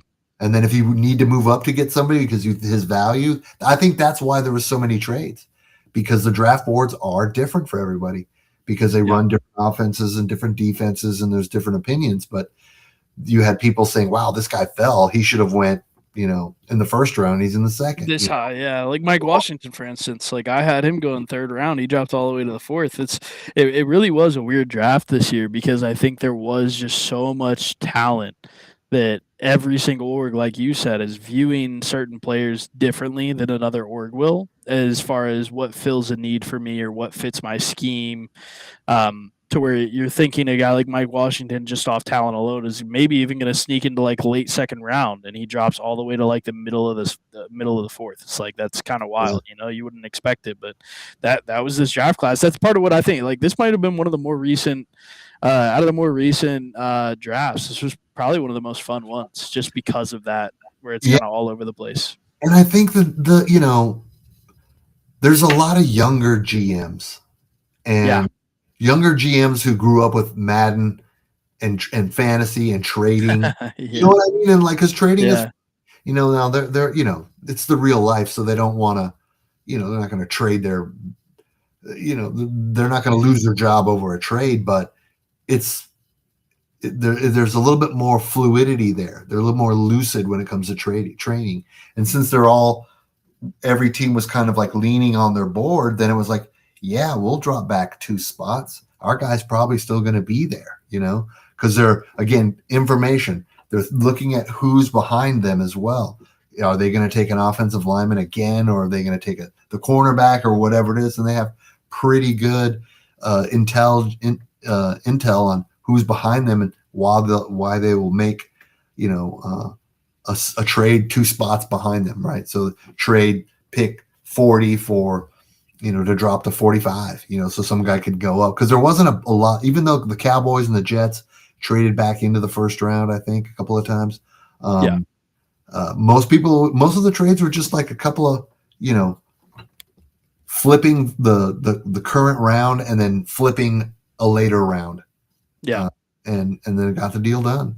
So it was a lot of fun to watch. I wish I could have watched it all. I was watching it on my phone, and that's never fun. But watching the recap was that is pretty rough right there. I was lucky enough. I was pretty much doing everything through the spaces. We were live reacting to every pick for the most part, so that was pretty fun. That's awesome. Did you guys draft or pick up Arkansas's quarterback? He wasn't. He might have been because he that he got as one of your undrafted free agents, got signed. UDFA, yeah. I honestly haven't seen any of the UDFA signings of today. So let me actually check real quick. They were talking about him because I watched him during those 2 games, and he's rough around the edges, but man, he's fast. He's extremely athletic. From that standpoint, he's a lot like Lamar. I think the drop off between Lamar and him is physically, athletically, is not that much. Arkansas quarterback, or that's what I thought it was. Taylor Green. No, we grabbed Diego Pavia. I saw that, but he was just an invite. Maybe it wasn't. I thought I heard it on Good Morning Football. Let me see where he signed. Pavia just got an invite. He isn't. No. Taylor went to the Browns in round 6. He got drafted. That's right. I forgot about that. All right. Yeah. Yeah, I'm not too high on Pavia. I'm okay without him. He didn't learn anything from Shedeur Sanders. Exactly. To be drafted. He didn't learn anything. In fact, he doubled down on what Shedeur did, which was wrong. I think if he had an agent, I think the agent would have been honest with him. Look, you're 5'10", you're barely taller than Sean Fuentes, yeah. And what I heard was, he's not that tall. He's got an average arm, which I think that's true. He probably has an average arm. I mean, I'm not saying it's not strong, but accuracy-wise, those types of things. Yeah, he never popped off on film for me. Yeah, it just never nothing really made me. I wish Michael was in here right now. Have you heard from him? Is he good? Michael? Yeah, I don't see him in here right now. He's not in. He dropped, obviously, but okay, yeah. But yeah, I mean, I think it was good they invited him. I mean, they're taking a look. They're not paying him to come in. I honestly, and this, like, as a Louisville fan, I don't know how much Louisville football you watched this year, but I absolutely hate Miller Moss. I would have rather us invite Miller Moss. I would have been happier if we invited Miller Moss. So, yeah, I don't know. Pavia just doesn't do it for me. Maybe I'm wrong on him. I don't like to doubt people too hard. I hope he does prove me wrong down the line. Maybe he does. Have one of those comeback stories, right? That would be pretty cool. But I I mean, don't know that I see it. I think he could have gotten picked up, but apparently his interviews were not good. Yeah. He's like, I'm not coming there to be a backup. I'm going to be a starter. Okay, I think that's good. You want your quarterback. You want all your guys to say that, but then you don't want your quarterback to be out at night, Johnny Manzielling, late night with a drink in your hand or this or that and partying, and that's not who you want as the face of your franchise or somebody that you could possibly give a lot of money to. Yeah. So it's too bad because I think he is talented. He just needed to be humble. Just go in there and know that your shit does stink. But that's what happened. Michael, you're back. He's kind of back. Yeah. I think he's going in and out. Well, I guess I'll ask you what were your top 5 draft grades this time? Oh man, this was tough, man. A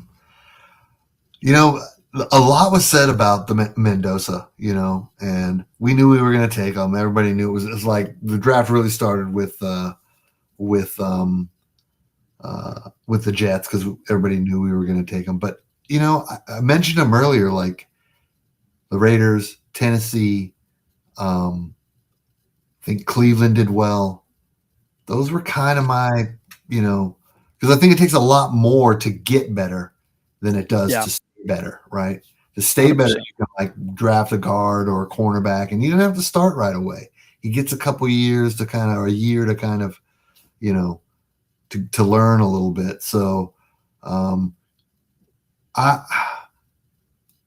think you said earlier you didn't think Fernando was as talented physically, and I tend to agree with that. I think with the offense they're going to run, he's not going to need to throw the ball 60, 70 yards. Exactly. They're going to be run heavy. And everybody's saying he's going to be playing this year, and I'm just not sure. I mean, if Brady, we were talking about if Brady, where's Brady and all the decision making, and I brought up two of the what were their names, Brandon year ago.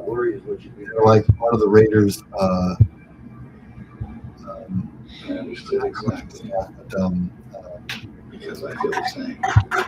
Draft staff, scouting. They're like two of the head scouts. They had them come out after the third day and talk about the draft process, what they were doing, and all that. And the first 8 minutes were them thanking everybody. They thanked Tech all the way down to the people that were cooking. One person they didn't thank was Tom Brady. And so, but everybody's saying that Tom Brady has the loudest voice because he sat. Mendoza's not going to play this year. I don't expect him to. I really don't, unless there's injury. And even then, still Aiden O'Connell, which I was told we were going to trade Aiden O'Connell. We were on the verge of it, but I think he sits this year and he learns. Even I heard something else, and I think this is true that Cousins knows this offense, and likely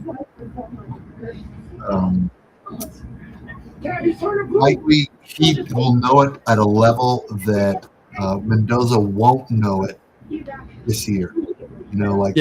Offense could be expanding a little bit more because Cousins knows it and operate efficiently and do all those things. And Mendoza's getting there, but he's not going to get there. So it's going to be a la Kansas City's quarterback and Brady. He's just going to sit, and that's going to be it. Now, if we, we're not paying him a ton of money. We're going to pay him. What we're going to pay him these first 5 years, he's going to get in 1 year if he turns out to be a good quarterback. 60 to 80,000 in his 6th year. 6th year if he turns out to be a good quarterback. Sorry. 60 to 80 million a year, starting his 6th year. Whereas these first 5 years, he'll get 60. So there's no money talk. There's no he doesn't have to play. So we'll see what happens. What do you think? Who do you think had the best strengths? Yeah, I think my grades as far as like I just gave my top 5 grades. Bengals had an A+ for me, especially if you include Dexter. Yeah. I think the Ravens had an A, the Seahawks had an A. I think Tampa Bay had an A, and I think you guys had an A. I think the Raiders also had an A. That's probably where I'd give everybody. I think the Bengals are really one of the only teams that like just for me completely knocked it out of the park. Yeah. Aside, especially with the Dexter Lawrence thing, I include that just because they gave up their first for him. I think that's just masterfully done by them. I think that puts them in a really good spot. I think the Ravens, I think we just filled every hole we needed to aside from center, which again, like I said, whenever I first started talking about this, I think we already have it kind of figured out. I think we have a plan in action. So I'm excited to see how that goes. But the Seahawks are like one that I think a lot of people are kind of neglecting because they're like, oh, the Super Bowl champs, like whatever. They got Jadarian Price, who was like the backup to Jeremiah Love, but was in his own right up there. Like he was a first-round running back, very good running back. I'd probably have him number 2 in the class. And then on top of that, they went on and got Bud Clark. It's a really good safety out of TCU. They got Julian Neal to replace Tariq Woolen. You go and get a really good guard in Bo Stevens.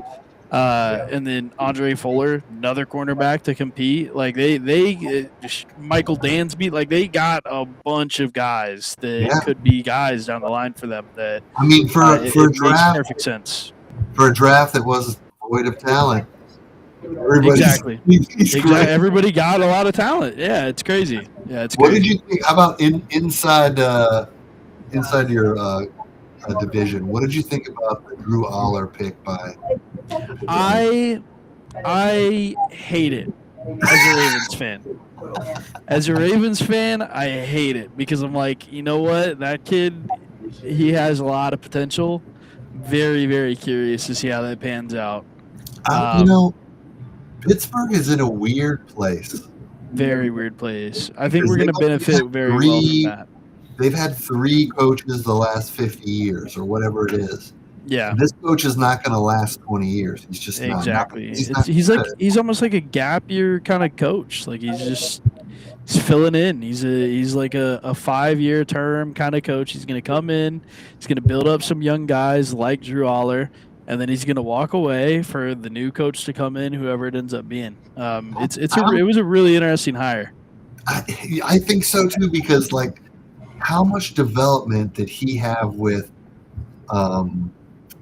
Rodgers? With Rodgers, and I think that's not that much, and then he goes to Dallas. Dak was kind of already Dak, so now he's rookie. I think that might be something, in my opinion, that helps him though, is he's been around a lot of really talented quarterbacks and he's seen their process. Yeah. And I want to be a quarterback coach. That's a goal of mine that I'm trying to work on. So for me, I think the best thing you can do for a young player is show them the greats. I played quarterback myself, nonstop, autodidact at quarterback. I had 4 different head coaches in my whole tenure as a high school football player. Wow. So I never really had stability as far as like a quarterback coach, right? So I was kind of my own quarterback coach. So much so that one year I was running QB drills with a buddy of mine. We didn't have a coach around us, and it was just me and him, and I was showing him bag drills that I do. He was like, "Man, you should be our OC, dude." I was like, so I really picked up a lot of stuff off of the greats. Like Carson Palmer, one quote that always stuck with me. I think it was my sophomore year whenever I was first transitioning to want to be a quarterback. I was trying to figure out how to get arm strength up. Only thing he said, he was the only there's no lift, there's no specific workout routine really, other than just throwing. the only thing that's going to activate all those muscles and really build those muscles up is throwing. So every night I'd go outside and I'd throw down my street to a neighbor's bush, go and pick it up, then throw it back to my lawn and repeat the cycle. So like I think small things like that, being able to take it from the greats and what their process is at a really technical standpoint with form and things like that, that's where you're going to see guys like Mike McCarthy actually make an impact, as he's been around those greats like Favre, like Aaron Rodgers, like Dak, who I wouldn't say Dak's necessarily in the realm of the greats yet, but he's a solid quarterback. Yeah.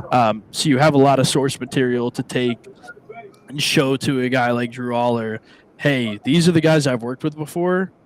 Even if I'm not solely responsible in why they're who they are, I know what makes them tick. I know what, has helped them be the quarterbacks that they are, to where I can bring some of that knowledge to you. So I think that's going to be good for them. I'm pretty high on Drew Aller. I think he's going to be one of the better quarterbacks out of this draft class. So kind of sucks for me, but we'll win a Super Bowl before he's a problem, I think. Before Mendoza became Mendoza, I was like, man, Aller would look great in silver and black. Then he blew his knee out, and then Mendoza came in. So it just exactly. But I'm just my family on my mom's side, they're all Pittsburgh fans. So okay.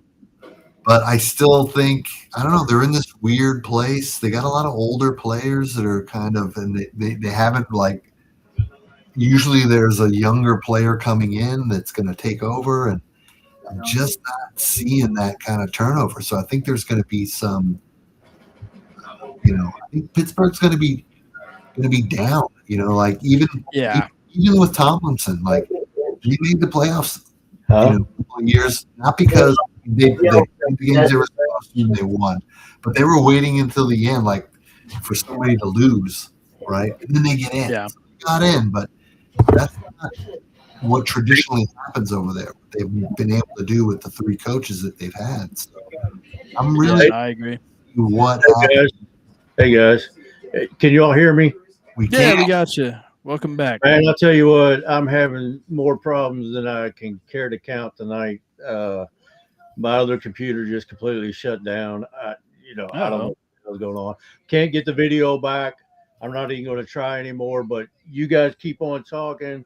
I'm enjoying the conversation. I just wanted to see if I was back or if I was still out there lost somewhere. So keep it going. But I'm going to say real quick, we talked a little bit earlier, Michael, you and I did, and so Sean chimed in a little bit too, when we talked about some of our favorite players for our teams. Like with the Ravens, it was Adam Randall.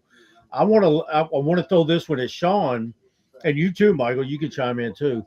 But the sneaky good player that I really like that the Raiders drafted, their secondary is going to be 1,000,000% better than it was last year. Okay, with McCoy, you got Stooks, you got Johnson, but this next guy I'm going to mention, I tell you what, you better watch out for this kid, Ezekiel Massis. Yeah, Hezekiah Massis. Yeah, he's really good. I love this dude. He's so sneaky. He killed the combine. He murdered the combine. He is an elite ball tracker. He's so freaking sneaky. You think he's out of the play. You don't even see the guy. Then, boom, all of a sudden, he's got the ball going the other way. So, I love that pick for the Raiders. That's my favorite pick for them. So, but anyways, I just kind of want to chime in there because I was lost for about 20 minutes. So, yeah, all good. You go back and whatever. I guess I'll just jump back in here a little bit and say, who do you guys, and I'm going to start with you, Sean, who do you guys think benefited the most from their team's draft? It's a good one. We got a quarterback. We got potentially a starting quarterback, and the other teams didn't, right? They got players to back up, to surround the quarterback they already have. Like Tennessee already had Ward. I forgot who the Saints are going for or who they have as their quarterback. So to me, when you get that guy and you think he's the guy, then that's a win. And so I think nobody else was drafting a quarterback to start this year except for the Raiders. Everybody else kind of already had one. So I think for me, it's the Raiders solely for that because they found a quarterback.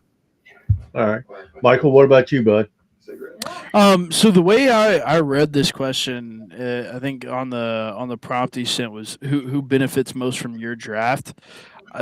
Number one answer for me was the fans. I think that we, the fans, for the Ravens draft, absolutely benefit. I think we're going to be, the ones that are ecstatic to see these guys actually hit the field. I think we nailed it with our picks. I'm sure you guys kind of feel the same way. Where like as fans, you finally get to see, a number one overall draft pick quarterback that you think might actually pan out with a really good head coach and an offensive system. You guys killed your draft too, so I'm sure you guys feel the same way. But if we're talking about like specifically on the field, I think Lamar Jackson is going to benefit the most from our 100. draft.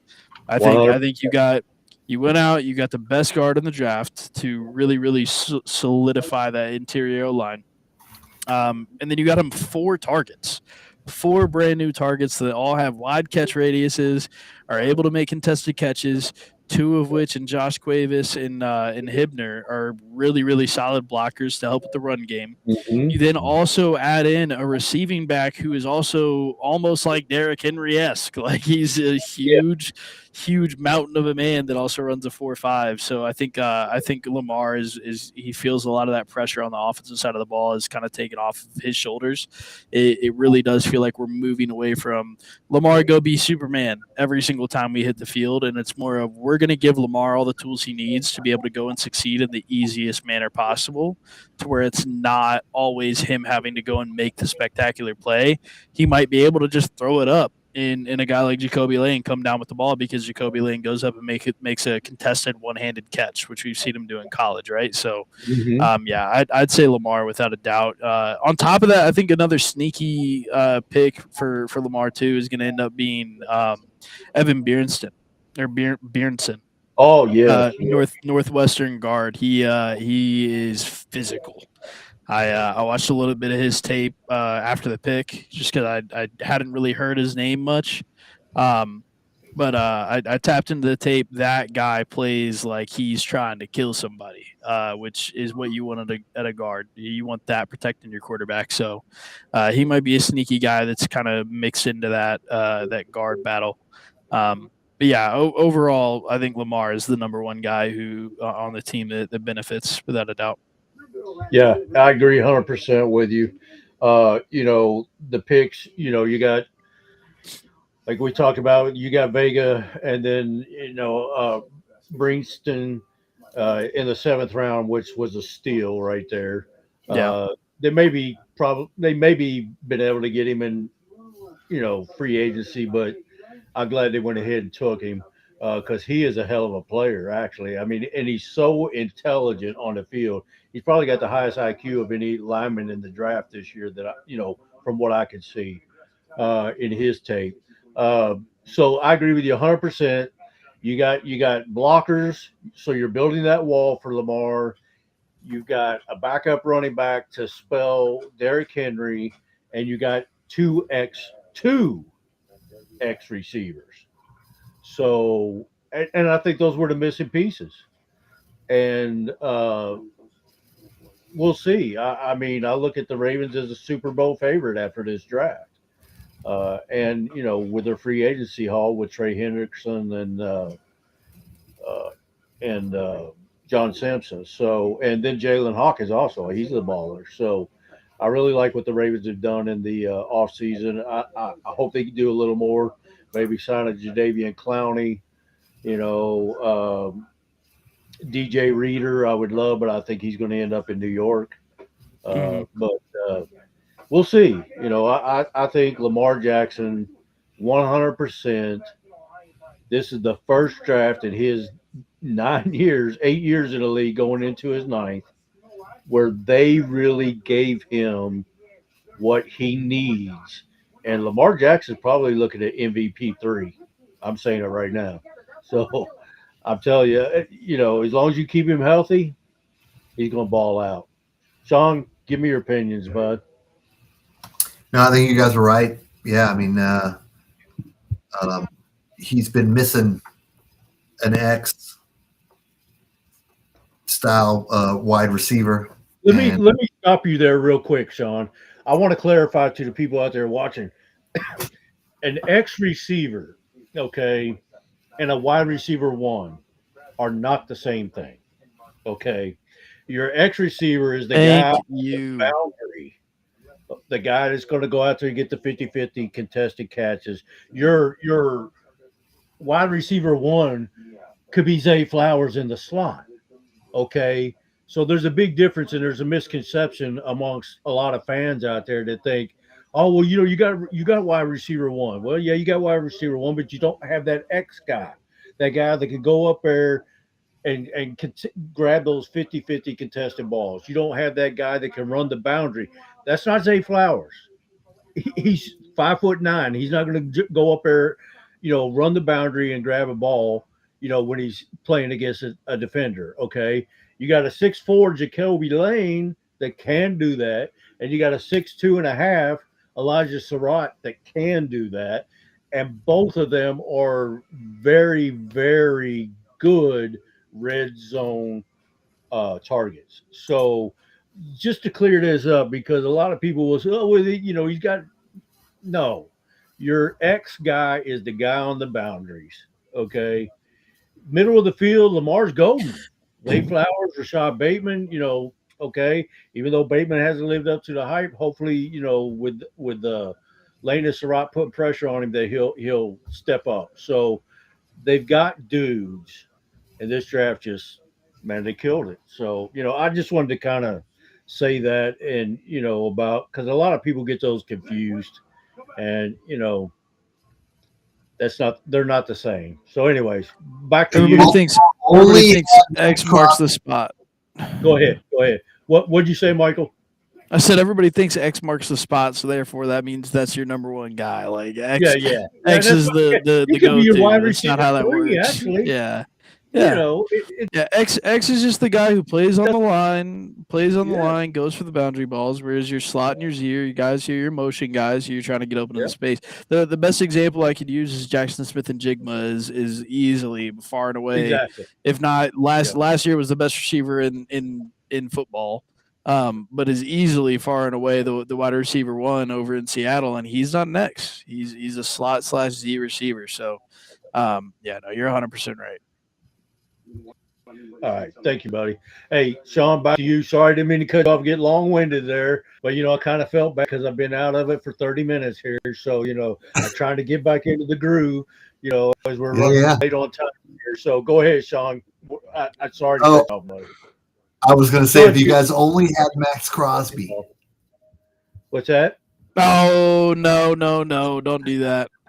You guys see that what killed me was Raiders fans were really upset about that, and so this is funny. I was actually I'll give you a breakdown on where I was at through this whole debacle. Right, I'm in the middle of a space arguing why we should keep our 2 firsts over the next couple of years and go and sign Trey Hendrickson when the news comes out that we traded for Max Crosby.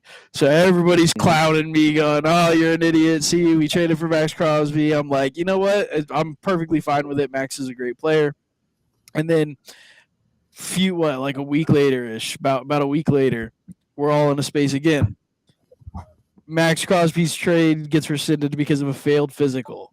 Oh my God! I had 500+ people in my space. It's jumping, and I'm the first thing I'm telling people is, hey, well, at least now you should go and sign Trey Hendrickson, and then you keep your first 2. And this is exactly what I wanted from the beginning. You save your first 2 draft picks. You go and get Trey Hendrickson, who his last 2 healthy seasons had 17 sacks. I'm cool with it. I'm fine, But as far as it goes with like the whole situation, I think Raiders fans, in their own right, because you're gonna have your bias, and so am I, right? At the end of the day, with the whole situation, I genuinely, knowing EDC, and Michael, you can speak to this a little bit as a fan of both in a sense. EDC never makes big moves like these, and he was in on this. And the first time he spoke to press afterwards, he genuinely looked like he just walked out of a funeral of like a close relative. Yep, And I agree. he sounded like super depressed that it fell through. Like he wanted this to happen. I think the whole narrative of EDC got cold feet, he knew he could keep two first and go and get Trey Hendrickson. If you don't think EDC thought in his head, I can keep my first two or my first round picks over these next 2 years, and go and get Trey Hendrickson before even thinking about Max Crosby, you're out of your mind. I think Right. genuinely what happened was doctors. We got 6 independent league doctors, including the guy who did Patrick Mahomes' ACL surgery recently, and the Cowboys doctor, Dr. Cooper. We got 6 different league doctors and our own to all come through and say, okay, we're going to take a look at this knee.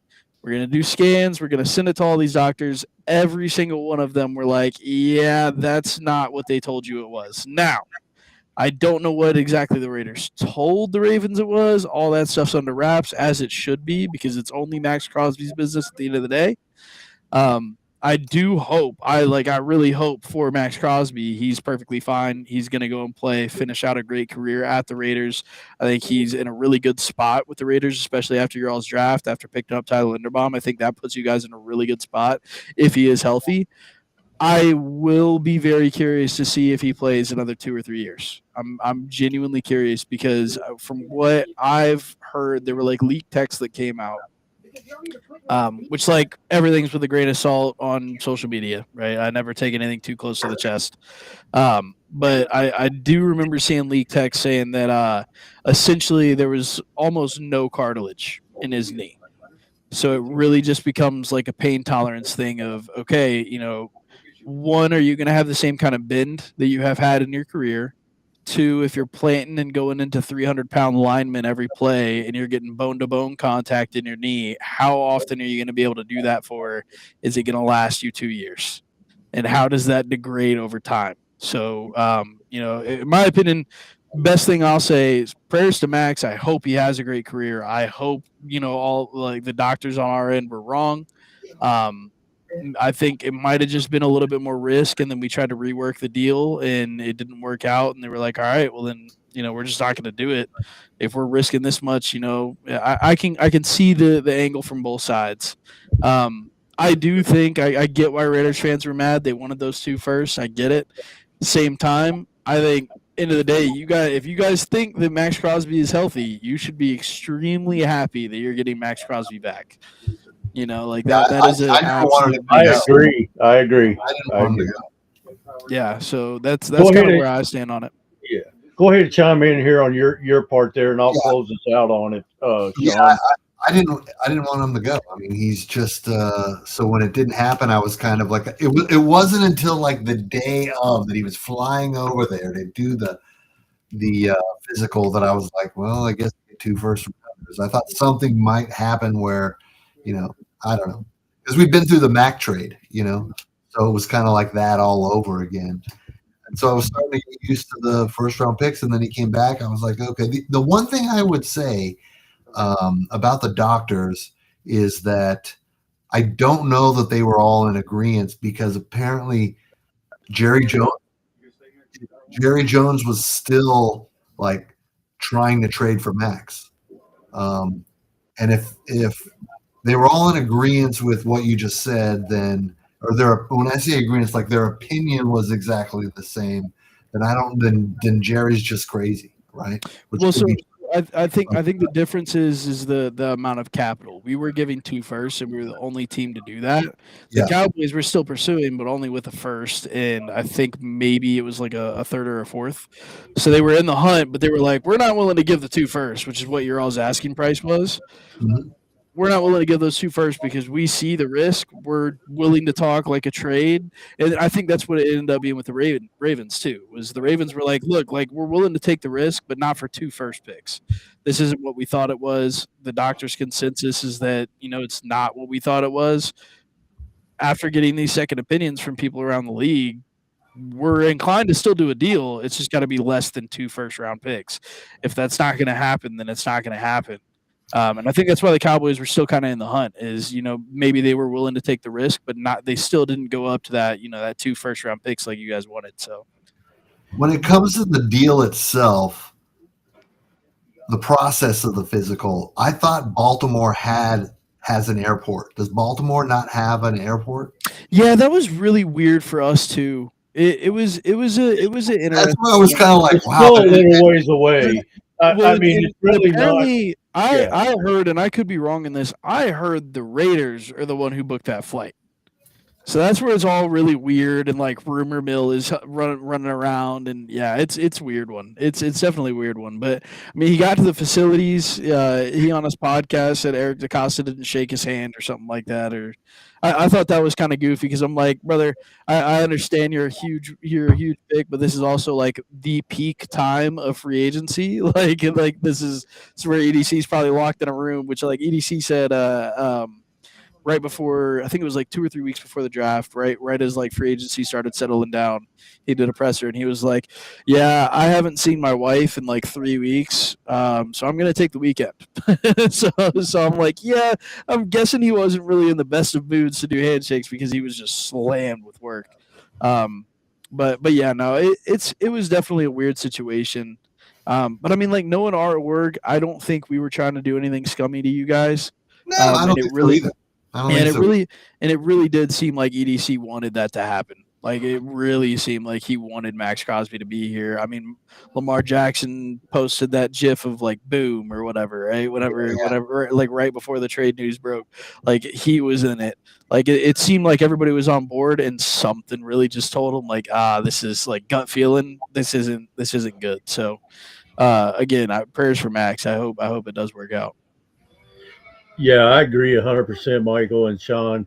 I know EDC. I could tell, by his body language, his facial expressions, he really, really wanted this deal to work out. Now, I've heard the exact opposite. The Raiders booked him back to Vegas, and Baltimore got him the commercial flight to Dulles or Reagan, wherever the hell it was, instead of BWI. And Sean, to your question is, does Baltimore have an airport? They do. It's BWI, and it's about 45 minutes from Baltimore.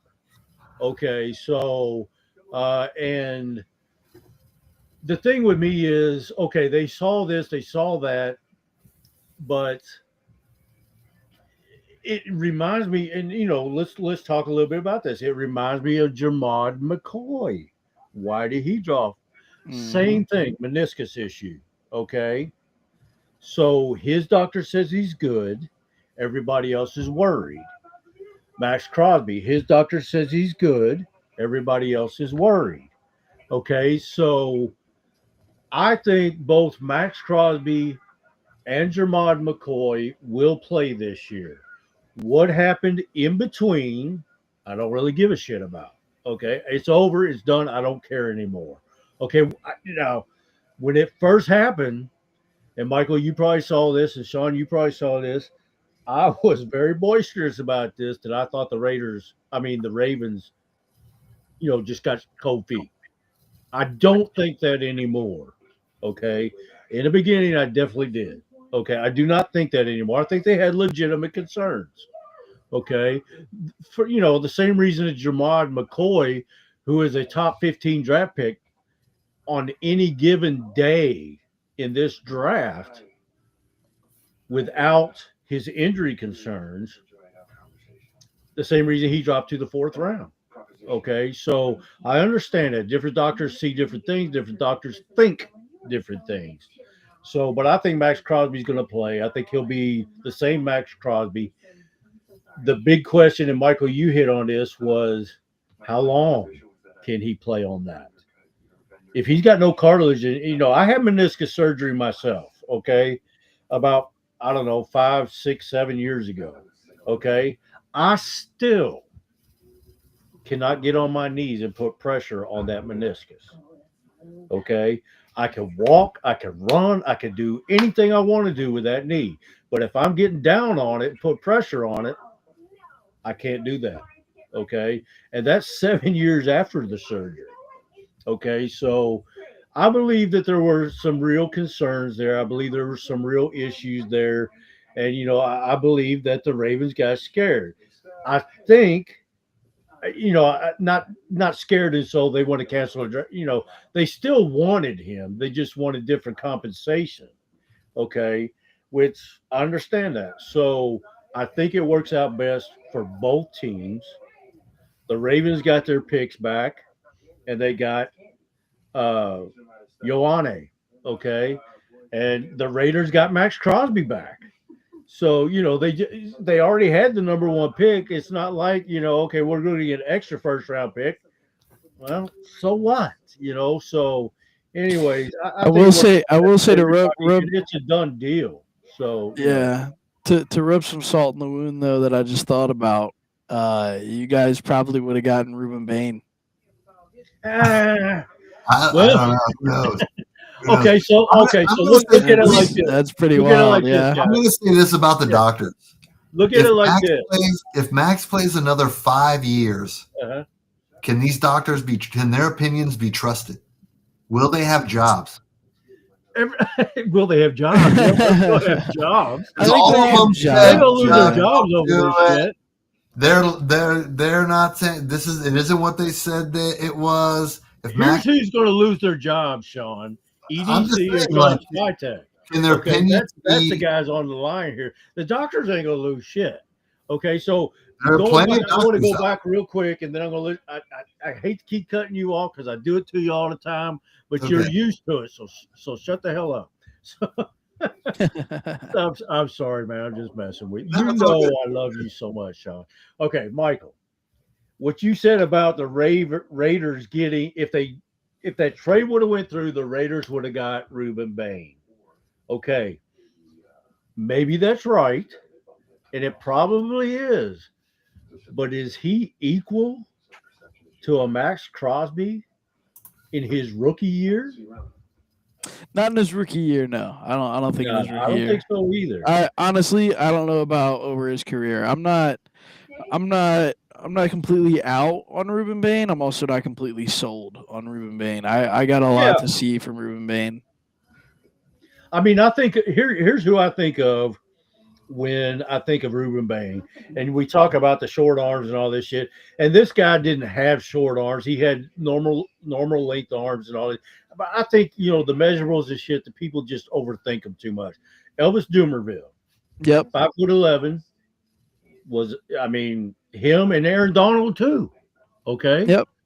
Okay. Terrell Suggs as well. Terrell Suggs Undersized actually guys, did have shorter arms. And then I saw somewhere where a coach had mentioned that they overblow this measurement thing, with the arms and stuff, because guys with longer arms tend to play with their arms drawn in a little bit more, whereas a guy that has the shorter arms tends to play right to his arm length. So which one is better? Okay, I've seen it both ways. You've seen it. Aaron Donald, Ellis Dumerville. I have faith that Ruben Bain will be fine. Will he be all pro? Will he be a pro bowler? Well, who knows? Nobody knows what any of these picks are going to be. But going back to what my original question was, do you think Ruben Bain is a comparable swap for Max Crosby? And the answer is no, he's not. I would have loved to have Ruben Bain, but I want to keep Max Crosby. So Yeah. I believe in Max Crosby, regardless what the doctor said. All right. So Sean, sorry, man, go ahead. Sorry. No, that's it. That's it. As far as what the Raiders could have done, could they have, moved up and drafted Delane? I think you mentioned that. Could they have got in front of the Chiefs, the Chefs, to do that? They could have. They could have. Who knows? But they did well. They did well with their defensive back haul. I think so too. Yeah. Yeah, I'm not complaining at all.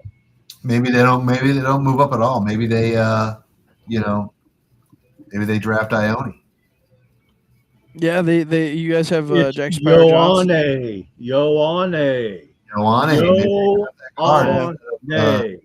It's It's Oliva Venga, like Venga, That's why I don't even try Venga, to say his first name. and I had a hard enough time, Joanna. and I Yeah. looked it up. I looked it up. How do you pronounce his last name? And it's Yorah, Nay, Yep. Neh. Okay, Ioane. Okay, and it doesn't look anything like that. I've been calling him Ione for forever. Okay, but that's not his name. So, but yeah, I mean, I would have loved the Raiders to get him too, but Lamar Jackson needed him a whole hell of a lot more, especially after the Raiders stole Tyler Linderbaum than Fernando Mendoza did, because Mendoza is probably not going to start till middle of the season this year. So, go ahead, Sean. Now, I was speaking of Linderbaum. Like everybody's like, "Oh my gosh, the Raiders were cooking With in free greed. agency," and I'm like, he had the most amount of money than anybody else. Like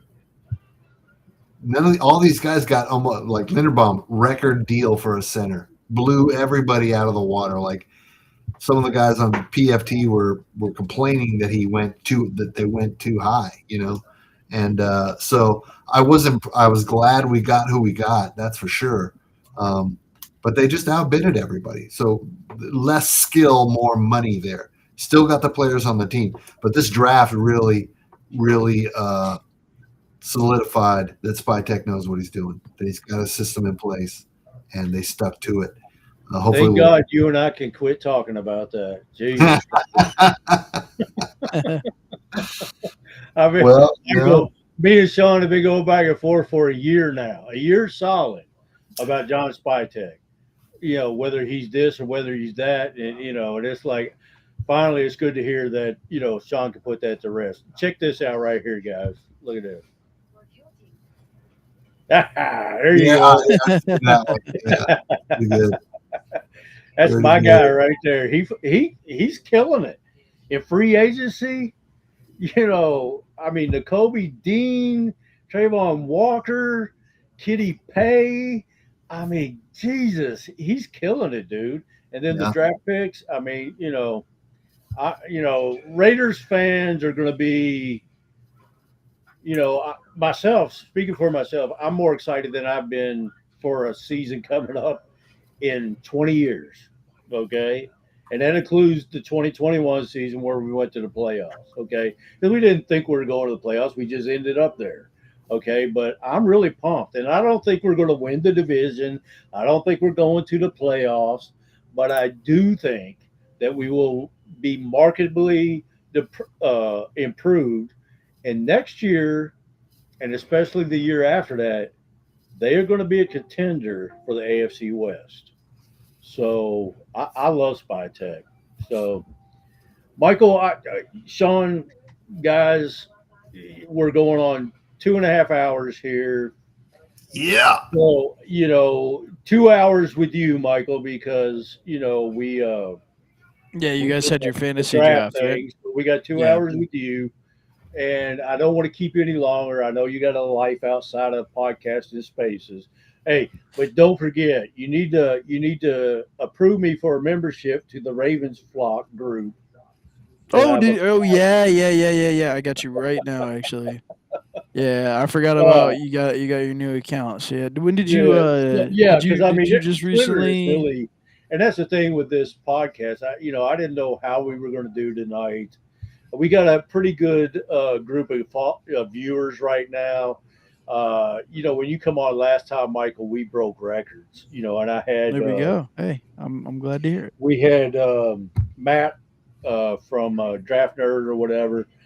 He was on here with us too, and we broke records. We killed it.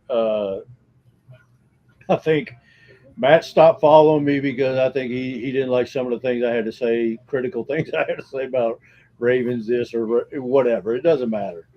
But I appreciate you coming on, dude. We got a really good viewership tonight, compared to some nights, So I'm really pleased with that. I really love your insights on everything. That's why, to me, I love having you on here because, I want to hear me are more biased toward Raiders.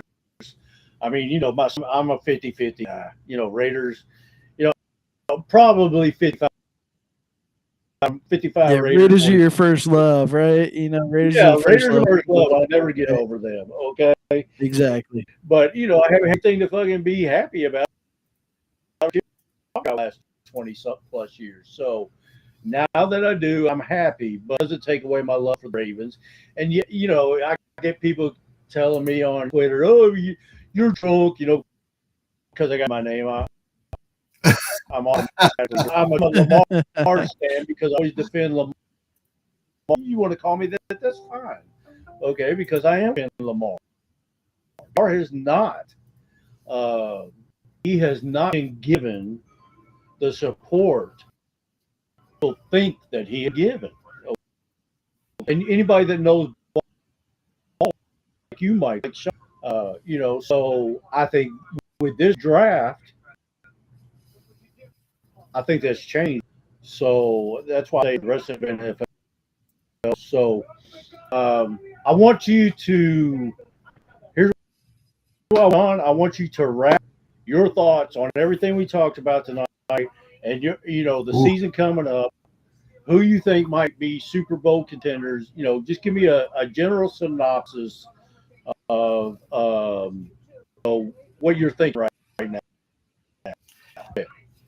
You know what? I think this draft, since it was void of talent, but we keep saying, "Oh my gosh, they got this guy in the 6th or the 4th or the 5th." I don't think it was devoid of talent. I think it was just that the talent was so equal in a lot. Yeah, so I think there's going to be a lot. There's the goal of the commissioner is to create a league that has a lot of parity, where there isn't such a divide between the best teams and the worst teams. And we haven't had that. The difference between like our Raider team and even the Baltimore team, but the Seattle Seahawks, it's obvious.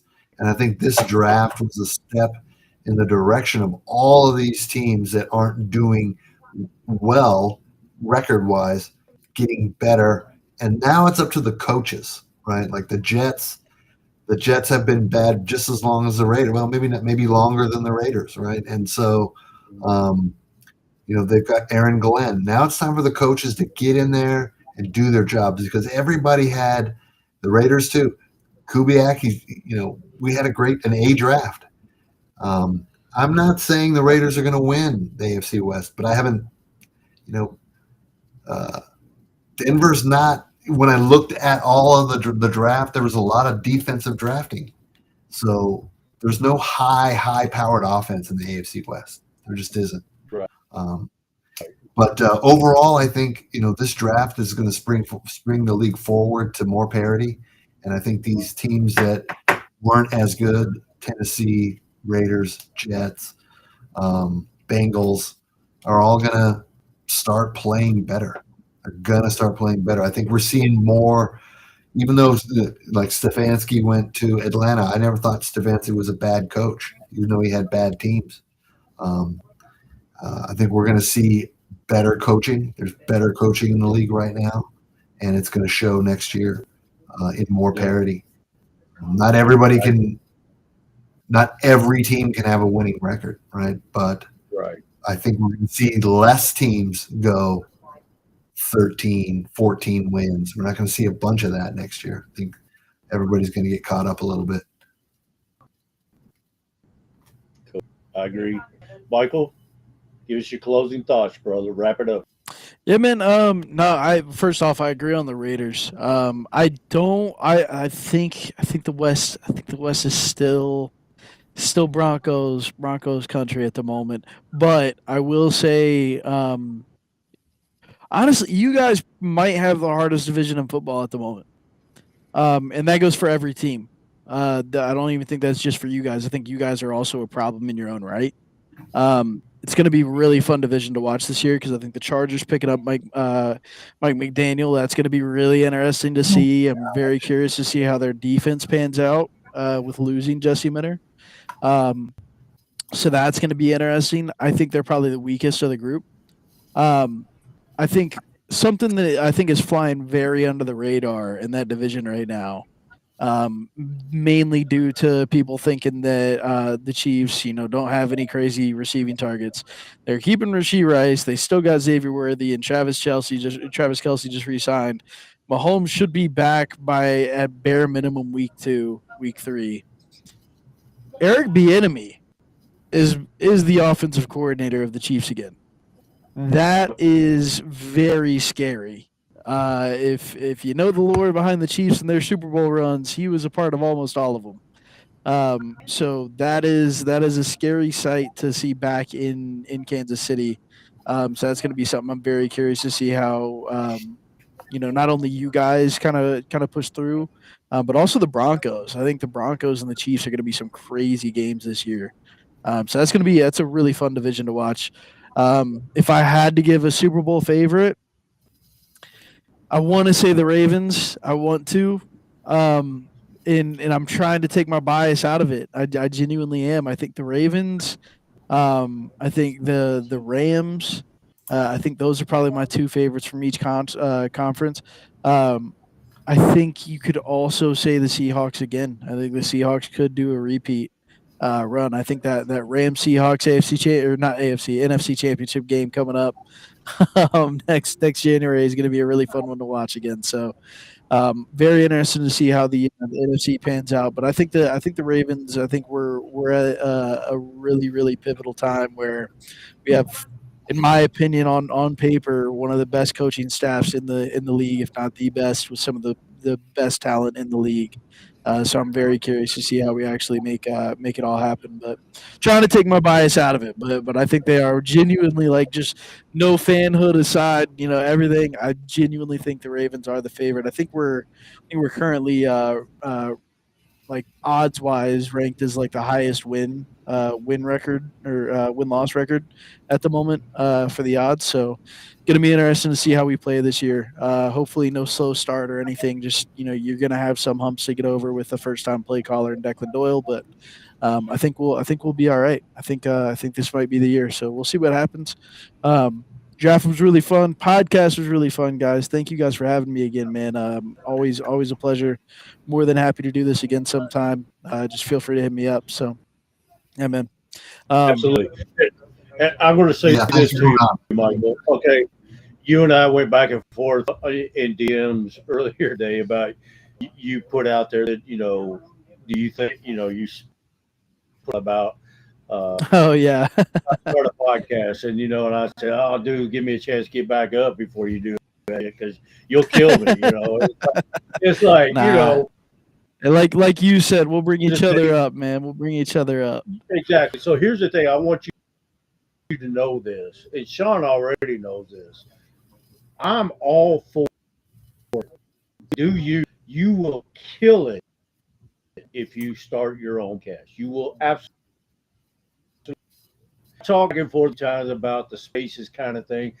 I just can't do the spaces. It's all that talking over each other and nigga this and nigga that and MF for this and I just can't do that. Okay, here's more of a laid back kind of controlled environment. It's really laid back, but it's just there's just too much there for me. I enjoy the podcast deal to where we've got these viewers that are watching, they want to chime in and question or podcast, but watch and they listen, and that's kind of my thing. So if you want to start a podcast, bro, I'll support you 100%. You need anything from me, just hit me up. I'll give you my phone number. You got my DM. So when you go out, I voted yes. First vote, yes. Okay, start you a podcast. So yeah, we're competition to each other, but we can also help each other and promote each other. Yes, sir. And that's that's kind of how I've always looked at it. Unfortunately, not a whole lot of people that are doing podcasts are that way. They look at it as a competition and they're not going to help the other guy. But I help anybody. I'm no good. I hear talk shit, and drink bourbon, and get drunk, and and slur words and so. But anyways, it's do you, bro, do you? So in closing, I want to say this. First of all, I'm so much for being on, bro. Even if you do Thank start you your own for having podcast, me, I man. hope that you come back on Oh, of because we love course, your of course. insight. I mean, the fact that you actually played the game, you played back position that really, I played the game in high school too, but back when Fred Flo and Barney Rubble were playing. So, it's like, you know, I played the offensive line and the defensive line, and every once in a while I got to get, play some tight ending. I got to throw every once in a while, but I want the Ravens and the Raiders both knocked it out of the park. Okay, both teams. If the Ravens now the thing with the Ravens is you're depending and it's hard to, but when we're talking about Super Bowl here, depending on rookies to get you over the hump. You've got Kobe Lane, you've got Elijah Surratt, you got Adam Randall, you got Zion Young, on and on and on. Okay, that's a lot of dependent rookies. They were the Raiders, but I do think with the addition of Vega and Brinson, I can't even see what the hell his name Yeah, is. it's Like Bjornson or something like that. I Yeah, know where he played. I've yeah. watched him Evan. play. He's We'll call him Evan. baller. We'll just call him Evan. We'll call him There you Evan. I go. think There that's you go. easier. There you go. And then the addition of Dawkins, free agency, undrafted.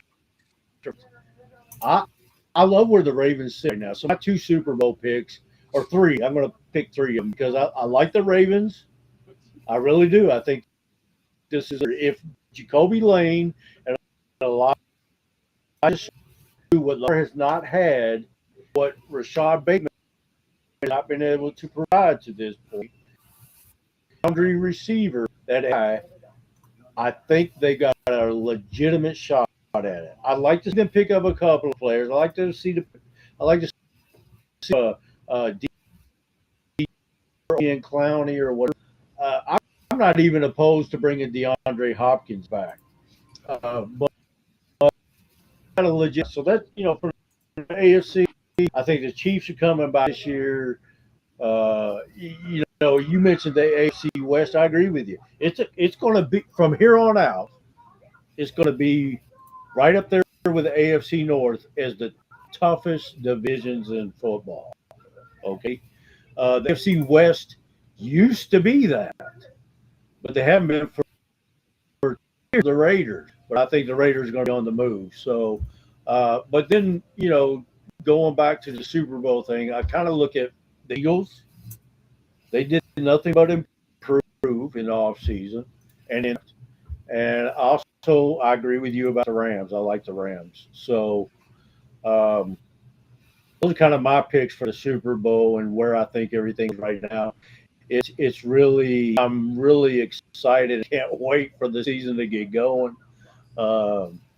It's awesome. And Michael, I don't know. Do you follow around? Do you follow U of L basketball at all with the transfer Oh portal? yeah. So Dude. I was 1.5 years old. I was 1.5 years old when I went to my first game in Freedom Hall. Had season tickets up until they moved to the KFC. So yeah, no, Louisville basketball. I got signed 3-point posters of Juan Palacios, Larry O'Bannon, David Padgett. Oh man, no, I could talk Louisville basketball all day, man. Yeah, I'm excited. We're killing it in the portal so far. We're killing it in recruiting. Football too. Absolutely. Louisville football is killing it as well, man. I'm really excited about our sports programs next couple of years. Absolutely. Dude, I couldn't agree more. We'll do tonight, we'll talk Louisville. In the beginning I did a lot of Louisville. I'm more than down. Yeah, so I couldn't get, a whole lot of people in on that. But, we'll do that because he's killing. PK's killing it. Yep. Jeff Brom's killing it. I was glad to see that extension got done. And shout out Coach I'm Coach going to Miro. tell you a Coach little Miro's story. their recruiter. I'm going to keep you a little longer. I'm going to tell you a little story. Sean's probably heard this story before. Sean's over there about to fall asleep. He's like, "God damn, get me off this damn podcast." So I'm going to tell you a little story. My first U of L game was 1970. Of course, I'm like 3 times as old as you are. 1972 was my first U of L basketball game. Denny Crum's first season was. Nobody knew much about Denny Crum. They had Jim Price, you Bacon. You had guys. The big guy, I can't remember his name off. I have in my hands right now, Michael. I have in my hands a signed basketball signed by Denny Crum and Rick Pitino.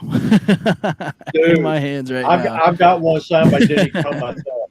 I got one by Denny Crum myself. So I wish I had Pitino too. But anyway, they're in the Missouri Valley Conference time, 1972. My dad, we're going to go because there's a playoff game between Louisville and Memphis State for the Missouri Valley Conference Championship. And if you go back and look at history, because I know you didn't see this because you weren't born yet, but if you go back in history and you look at the 1972 Final Four, both of those teams were in the Final Four, Memphis State and Louisville. Okay, so my first game, it was played at the Memorial Coliseum, Nashville, Tennessee, the home of Vanderbilt Commodores. And that's awesome. It was dude, I had the most fun I ever had. That's where I felt that. I didn't have a freaking clue, dude. That's where I felt. Yeah, I was blessed. Yeah, I knew football because I was a Raiders fan starting in 1968. I didn't follow basketball in 1972. And so that was my first. So exciting, dude. And, I fell in love with Louisville basketball. And that was all I thought years and years. And then I got older. Football started to take, man, I fell in love with that when Snellenberger came. And then John L. Smith continued the trend and Bobby Petrino. And, it's sports is it for me, man. I mean, I live and die by my. But the thing is, once you get a little older, like I told John earlier, and I turned 65 this past Saturday, and as these games don't take the same brevity that they did, when you were young. They don't kill you. It's like, hell, when Louisville beat Kentucky in 1983 in Nashville, I said, that's the greatest moment of my life. And fuck, I just got married. I was having a baby. That was the best moment of my life. My wife looked at me because he was there. And I was like, they're looking at me like, did you really just say that? And it really did feel that way. But sports is sports. It's fun. It's great that we can get on here and talk about it and stuff. And I'm so glad you came on. And I appreciate you very much. Without a doubt. Appreciate you guys for having me. Absolutely. Just know that, if I don't get on your spaces and shit, it's oh, no. Yeah, no, I get you. I get you. It's chaos, man. I'm more bad now. So it was pretty popping today. It was pretty wild space today, but I live for the chaos. I think it's pretty fun at times. So, well, you're young, you can handle it. So, exactly. Older guys like myself, and even Sean's a lot younger than I am. But younger guys like stuff. So yeah, I got a real brief story. Sean, how much do you know about the U of L UK rivalry? Not much. Yeah, so I'll put it in perspective. I always tell people it's the best rivalry, and it's the most personal rivalry in all of sports. And a lot of people try to throw in, UNC and Duke. Nope, nowhere near. And I'll tell you why. So Close. we're Not even 20, close. I don't know. I'm sure you remember the 2012 Final Four, Michael, where it was Kentucky and Louisville met up in the Final Four. Yep. Here's the thing. I went to 2012 and I went to 2013 in Atlanta. Crazy. Oh, that's awesome. And I got to see us winning that first time in That's person. awesome. That's awesome. That's awesome. I'm jealous of that one. But you know the Elks Club out here. I don't know if Sean, are you in Vegas or are you in Oakland? I'm in Austin, Texas. Austin, Texas. Okay, cool. So yeah, I don't know if they have Elks Lodge. I'm sure they have them all over the nation. Yeah, but you know the Elks Club out here over on Klondike Lane, Michael. Oh yeah. Yeah. So pretty much grew up there early teen life. So we're there. Huge event for the Final Four. I'm with my aunt. And whole families around. We're sitting next to each other at tables. My aunt's a diehard UK fan, and I remember there was some kind of call or something that went down where I yelled like, "Oh, ref, that's crap, ref." I'm 12 years old, mind you. I'm like that's BS. I'm like that's crap, ref. Whatever. Get glasses, ref. My aunt turns to me. She looks at me. Deadpan, stone cold, just mean eyes, lasering through my eyes, and just says, "Michael, shut the fuck up. You don't know what you're talking about." that is how you know, like that rivalry. Like I'm 12 years old. This lady's like in her 40s, and she just leans into me, man. Like, so yeah. Now that rivalry is no joke, man. If you ever get a chance to watch a UK U of L game in person, Sean, I highly recommend it. That's a game to be at. Yes, absolutely. And I couldn't agree with you more, Michael. It's just North Carolina. They talk. They play each other twice a year. They're in the same conference. It's not quite the same. Exactly. It's not the same. We see each other once a year in each sport. Once a year. Exactly. It's like, and it's gloves off. It's gloves off. Yeah, and I loved it with the year. And I still like it as the last game of the year, but I really loved it as the first game of the year. So much, ready for that game. Nobody has seen there yet. You think your team's going to whoop this other team's ass, and it's just there's nothing like it. I mean, here's the thing, Sean. For Texas A&M, okay, but it's I hold the candle to little Kentucky. I don't think any rivalry holds a candle, even though they don't get the credit that they deserve, I think. But Sean, it's incredible. It's like, I used to have a shirt, and this is the way fans are, okay? You're either Louisville or, okay? So I had a shirt that said, my two favorite teams are Louisville, whoever's playing Kentucky. Yep. Okay. That's how exactly. we hate Kentucky, and Kentucky hates us. All right. Enough of that. Sean, real quick. Buddy, here's the thing. Could be anything you want to talk about. Don't wrap us up. We'll close this out. Thank you, everybody, for viewing tonight. We had a nice crowd tonight. Thank you so much. Michael, on. Sean, close. Of course, man. Thank you guys for having me. Absolutely, buddy. Thank you. Raiders!